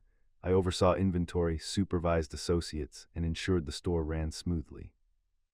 Most days it was routine, checking shelves, reconciling the cash drawers, making sure the employees were on schedule. I liked routine. I liked knowing what to expect. It made me feel capable, like I could handle the responsibility of more than just myself. That November was colder than usual. Rain falling in sheets that hammered the parking lot, turning the asphalt into a mirror of the dim street lights. I remember arriving that evening, umbrella in hand, feeling the chill seep through my coat as I unlocked the front doors. The night crew had gone home early, leaving me alone with two junior associates who were stocking the back aisles. The storm outside made the fluorescent-lit aisles feel even quieter, like the world beyond the automatic doors had been swallowed up. I brewed a cup of coffee, checking the cash drawers, organizing the paperwork for the closing shift, all the while feeling the hum of the store around me. It wasn't until around 11:15 p.m. that the night tilted on its axis. The automatic door slammed open with a loud crash, startling me, and I froze for a split second. Then I saw them. Two masked men moving with purpose, their guns drawn, eyes sharp and calculating even behind the fabric covering their faces. Every instinct I had screamed danger, but the surreal nature of it all slowed my reaction. Everyone in the cooler now, one shouted, his voice sharp and urgent. Words barely registered before my body moved on autopilot. I ushered the associates toward the walk-in cooler, the cold air hitting us like a shock wave as we closed the door behind us. The metallic chill was biting, searing against our skin, making the situation feel all the more unreal. I glanced at the associates, their faces pale, eyes wide with terror. I tried to keep my voice steady. "It's okay, just do what they say. No one needs to get hurt," I said, but the words felt hollow, even to me. The men were methodical at first, focused on the registers. They demanded cash and valuables, barking orders with precise timing. I tried to keep my body tense but not noticeable, tried to anticipate their movements while also shielding the associates beside me. But tension doesn't protect you from panic, and it wasn't long before it escalated. One of the robbers grew impatient, with a junior associate struggling to open the safe. Frustration radiated from him in waves. Then came the warning shot. The ricochet echoed off the metal walls like a clap of thunder in a confined space.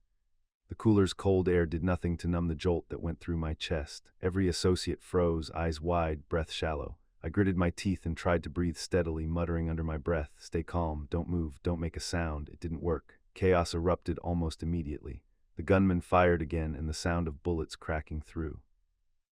The store was followed by screaming, the metallic clang of falling inventory, and the panicked footsteps of terrified employees. The cold floor beneath me felt slick and unreal, as though the world had shifted into a nightmare I couldn't wake from. I crouched, shielding the two associates beside me, my heart hammering in my chest. I remember thinking, this is it. This is what people warn you about. Nothing prepares you for this. I tried to keep control, instructing the associates in whispers, "Keep low. Stay quiet, don't make sudden moves, breathe." But fear has a language of its own, and their eyes betrayed every ounce of it. One of the men approached the cooler, muttering orders I couldn't catch. My mind raced. Do I try to reason? Do I stay silent? Every option seemed equally futile. When the police finally arrived, the aftermath was worse than anything I could have imagined. I lost count of the people around me, friends, colleagues, strangers whose lives had ended in minutes. 5 people were gone, victims of a greed that seemed senseless in its magnitude. Others were gravely injured, including me. I took several gunshot wounds, though luck and rapid EMS response kept me alive. I lay in the hospital bed afterwards, staring at the ceiling, trying to make sense of what had happened. Survivor's guilt pressed down hard. I kept replaying every decision I'd made or hadn't made in those minutes. Could I have done something differently? Could I have saved more lives?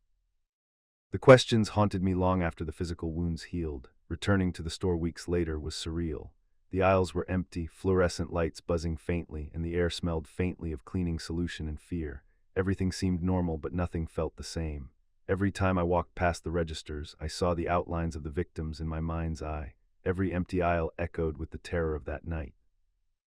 I began giving talks about workplace safety, speaking to other retail employees about the importance of preparation, mental awareness, and vigilance. I stressed situational awareness, practicing emergency protocols, and understanding that even a routine day can turn life-threatening in a heartbeat. My voice sometimes shook as I spoke, memories clawing to the surface. People listened politely, but they couldn't truly understand unless they had lived it. The recovery process wasn't just physical. It was psychological. I couldn't sleep without reliving The gunfire, the screams, the helplessness. I avoided nighttime errands haunted by imagined shadows and the sound of rain against asphalt. I realized that trauma doesn't vanish just because the immediate danger is gone. It lingers, a weight in the chest and a shadow in every quiet moment. Months passed, but the memory refused to fade. I returned to Walmart, trying to regain a sense of normalcy, walking the aisles as though each step could reclaim the control that had been stolen. Every clerk, every customer, every routine action became a reminder that life can unravel in an instant. I started training employees not just on sales or stocking, but on awareness and emergency response. I emphasized small things, noticing people's behavior, identifying exits, understanding emergency procedures, staying calm under stress. These weren't skills anyone wanted to practice, but they were necessary. Every precaution, every protocol was a barrier against the possibility of another nightmare. At night, when the store was empty and the storm clouds rolled in, I sometimes caught myself staring at the doors, imagining the worst. But I also reminded myself that fear, though persistent, can be managed. Preparation and awareness are the tools that allow you to navigate life when chaos strikes. Years later, I still think about that night. I still see the faces, hear the sounds, feel the cold of the walk-in cooler. The trauma never fully leaves, but it taught me resilience and the value of preparation. I learned to respect life's fragility, to appreciate the moments of safety that we often take for granted. Every day when I step into a store, I carry that memory quietly. I watch, I listen, and I stay aware. Not because I expect another tragedy, but because I know how quickly routine can become chaos. I know how unpredictable life is, and I carry that knowledge with humility. Life can change in an instant. Ordinary days, mundane routines, and familiar surroundings can transform into moments of extreme danger, often without warning. The lesson isn't just to survive, it's to remain vigilant, to prepare, and to protect yourself and others whenever possible. Courage is not about fearlessness.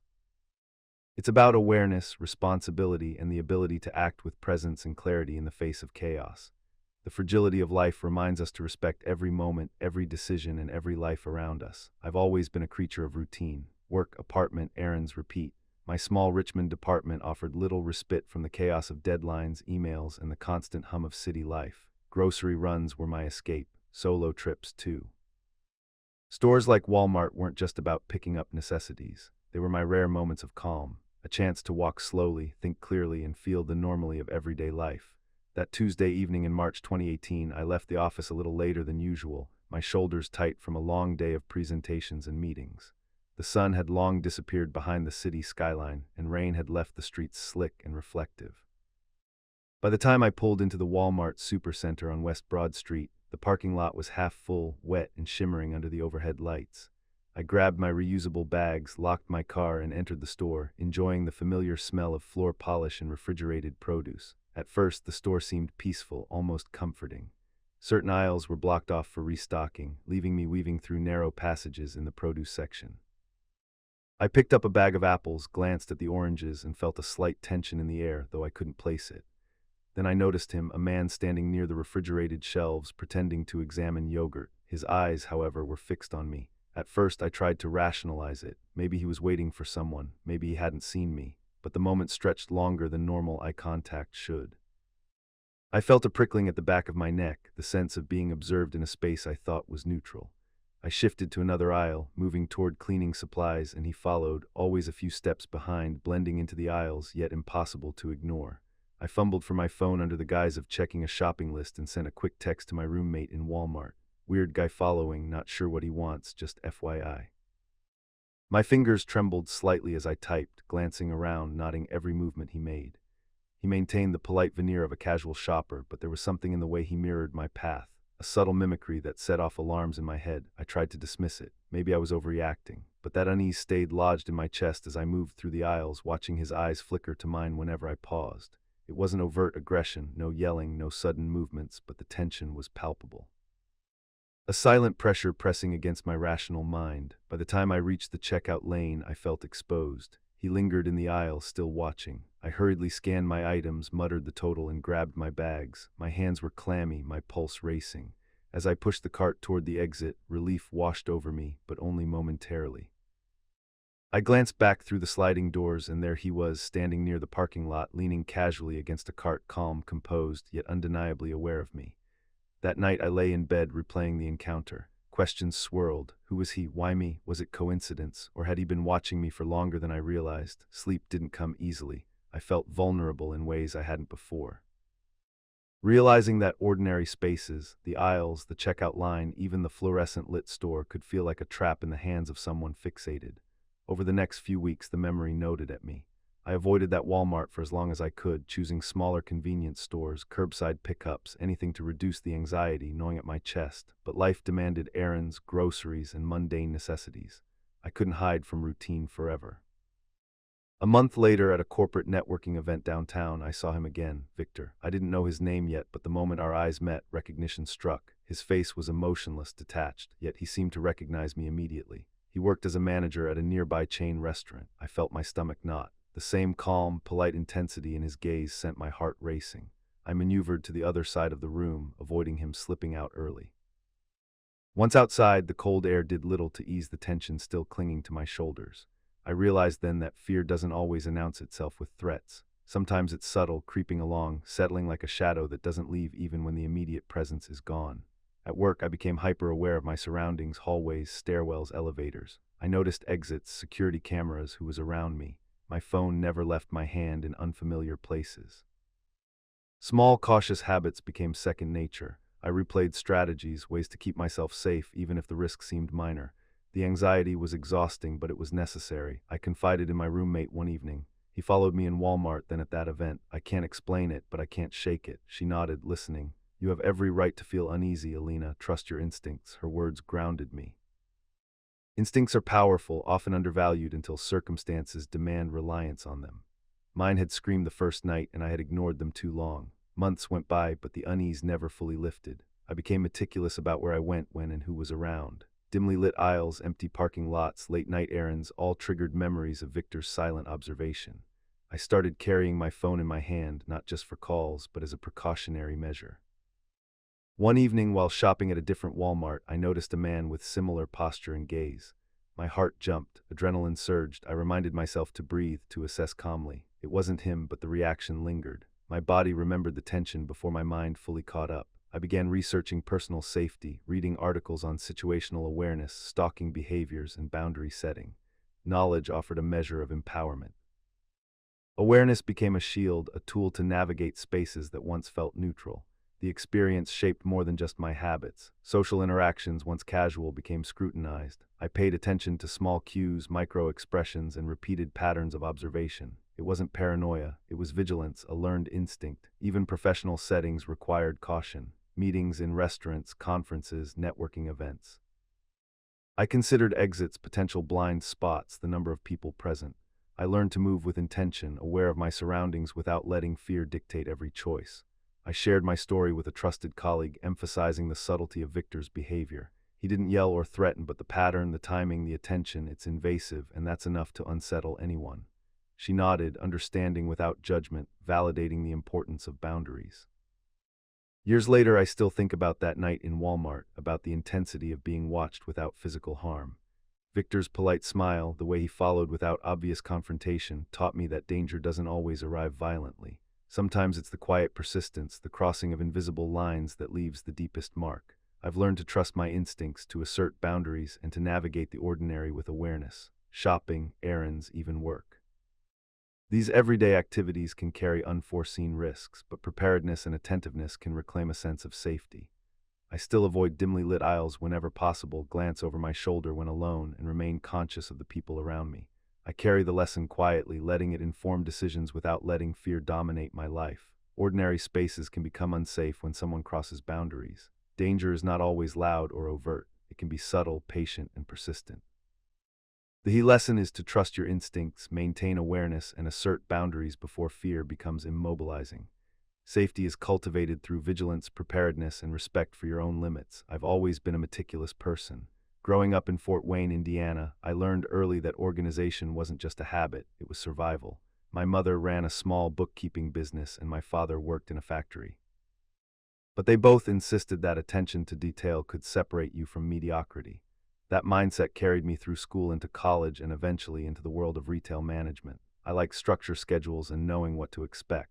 By June 2017, I had been promoted to operations assistant at the Walmart Supercenter on East Market Street. My days revolved around inventory, employee schedules, and ensuring that shifts ran smoothly. On paper, it was a dream. Responsibility, recognition, and a steady paycheck, but the reality was more complicated. Retail management is a pressure cooker full of deadlines, impatient customers, and the constant balancing act between employees' needs and corporate expectations. Most days I thrived. I enjoyed the challenge. That's why Derek Hall had initially seemed like a godsend. As an assistant manager, he knew the system inside and out. Calm, articulate, and competent, he became my go-to for logistics and operational advice. I trusted him and often leaned on him when schedules conflicted or inventory ran low. But over the months, subtle changes began to surface. He showed up late more often, sometimes smelling faintly of alcohol. Small errors by junior employees made him snap, and he increasingly micromanaged tasks I used to handle autonomously. At first, I rationalized it. Maybe he was stressed. Maybe he was overworked, but the intensity kept escalating.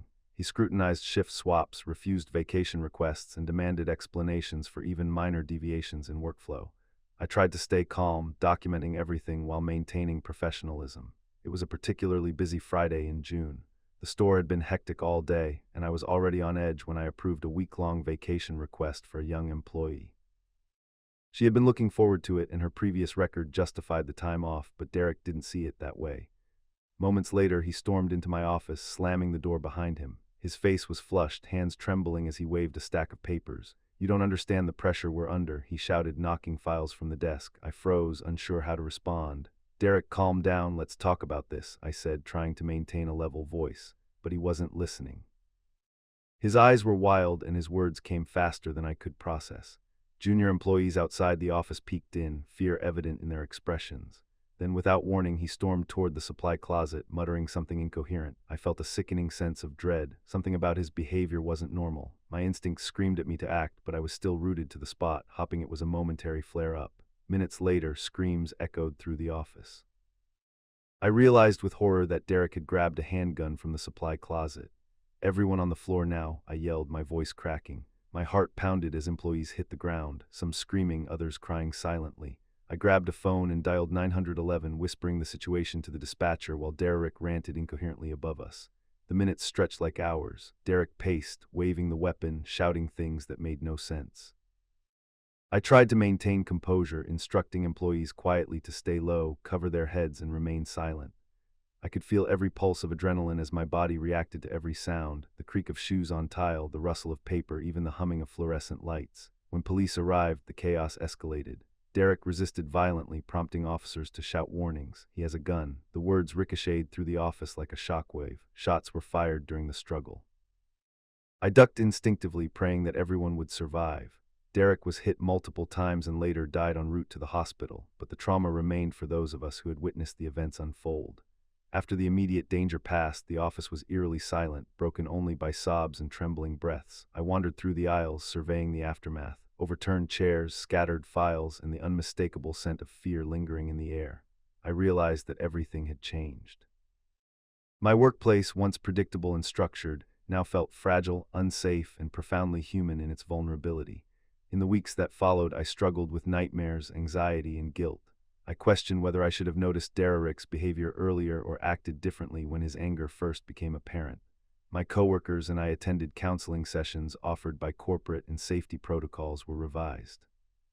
But nothing could erase the memory of Derek's eyes, wild, angry, desperate, or the deafening echo of gunfire in an office that should have been mundane and secure. Returning to work was a test of courage. Every creak of a door, every shadow in the hallway triggered a flash of memory. I became hypervigilant, scanning the office for potential threats while also balancing schedules and inventory. I started advocating for mental health awareness, encouraging employee check-ins and proposing proactive measures to identify signs of stress or instability before they escalated. Over time, I learned to cope. Awareness became a skill, vigilance a habit. I could navigate my workplace without letting fear dominate, but the memory of that day never fully disappeared. It served as a constant reminder that human behavior is unpredictable and that personal struggles when unrest can escalate into unimaginable consequences. I continued to work in retail management, but with a renewed perspective. I listened more, intervened earlier when issues arose, and encouraged an environment where stress and mental health challenges could be addressed openly. The incident didn't define me, but it reshaped how I approached responsibility, safety, and empathy. Workplaces are not immune to the fragility of human behavior. Stress, unchecked personal struggles, and untreated mental health issues can escalate quickly, transforming ordinary spaces into dangerous ones. The lesson is to remain vigilant, attentive, and compassionate, recognizing early warning signs, prioritizing mental health, and maintaining clear safety protocols can prevent tragedy and protect both employees and the community. Awareness, empathy, and preparation are the tools that transform vulnerability into resilience. I've always been careful. Growing up in Springfield, Ohio, my parents drilled one lesson into me: trust your instincts, especially when something feels off.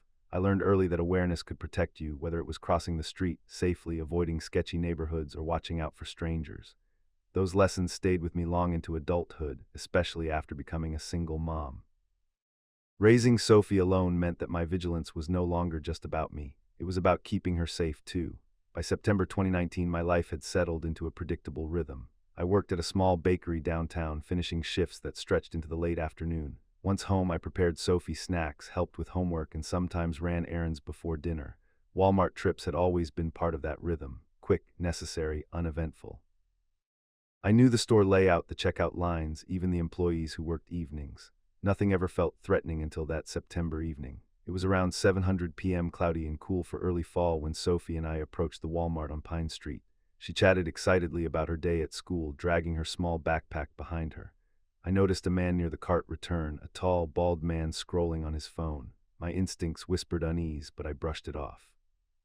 Perhaps he was waiting for someone or taking a break from work. I guided Sophie toward the entrance, holding her hand tightly. Inside the store, I kept an eye on him without making it obvious. That sense of being watched persisted even as we moved through the aisles. When I turned toward the cereal section, I caught a glimpse of him again, standing at the end of the aisle, casually observing. My chest tightened. This wasn't random. My mother's voice echoed in my mind: when something feels wrong, trust it. I pulled Sophie closer, whispering to stay near me. She giggled nervously, unaware of the tension building in my chest. Over the next few weeks, the encounters escalated. The man appeared at different times, always near us, always watching. Sometimes he asked casual questions. Does Sophie go to Pine Street Elementary, or do you live around here? As if he knew details he shouldn't. Each time I excused us politely, moving to other aisles, always scanning for exits or employees who could intervene. The fear was subtle at first, but it grew into an undercurrent I could no longer ignore. Even simple trips became exercises in observation and caution. At night, I lay awake, replaying each encounter. I thought about our routines, walking to the car, the aisles we preferred, the timing of our visits. I realized how vulnerable ordinary habits could make us. The Walmart parking lot, once a neutral, familiar space, now felt like an arena where we were being scrutinized. I began talking to friends cautiously, seeking reassurance, though I knew I had to act on my instincts rather than wait for someone else to notice. One evening, after a late shopping trip, the man's presence became undeniable. Sophie and I were loading groceries into the car when a light knock rattled the window. My heart slammed in my chest. I froze for a moment before realizing it was the man outside. Calmly, I locked the doors, pressing Sophie close to me, telling her to stay quiet. Every instinct screamed danger. My hands shook as I started the car, pulling out of the space quickly, nearly leaving bags behind in my panic. That night, I called Walmart security department, explaining the situation. I detailed the repeated sightings, the personal questions, and the unsettling behavior. They promised to investigate, to keep a record of the man's visits, and to coordinate with local authorities if necessary. Knowing someone official was watching provided a small measure of relief, though the tension in my chest didn't disappear entirely. The discovery that he had recently been released from a mental health facility and had a documented history of stalking women confirmed my fears. My anxiety became justified. The world felt more precarious than before, and I realized I couldn't rely solely on Walmart or the police to ensure our safety. I had to take personal precautions. I installed security cameras at home, checking the feed obsessively each evening. I changed our routines, visiting stores at different times, taking alternative routes, keeping doors locked the moment we left the vehicle. I even enrolled in self-defense classes, thinking it absurd that a small change like carrying pepper spray could offer some psychological comfort. But it did. Every small act of preparedness helped reclaim a fraction of the control I had lost. Sophie began noticing the changes.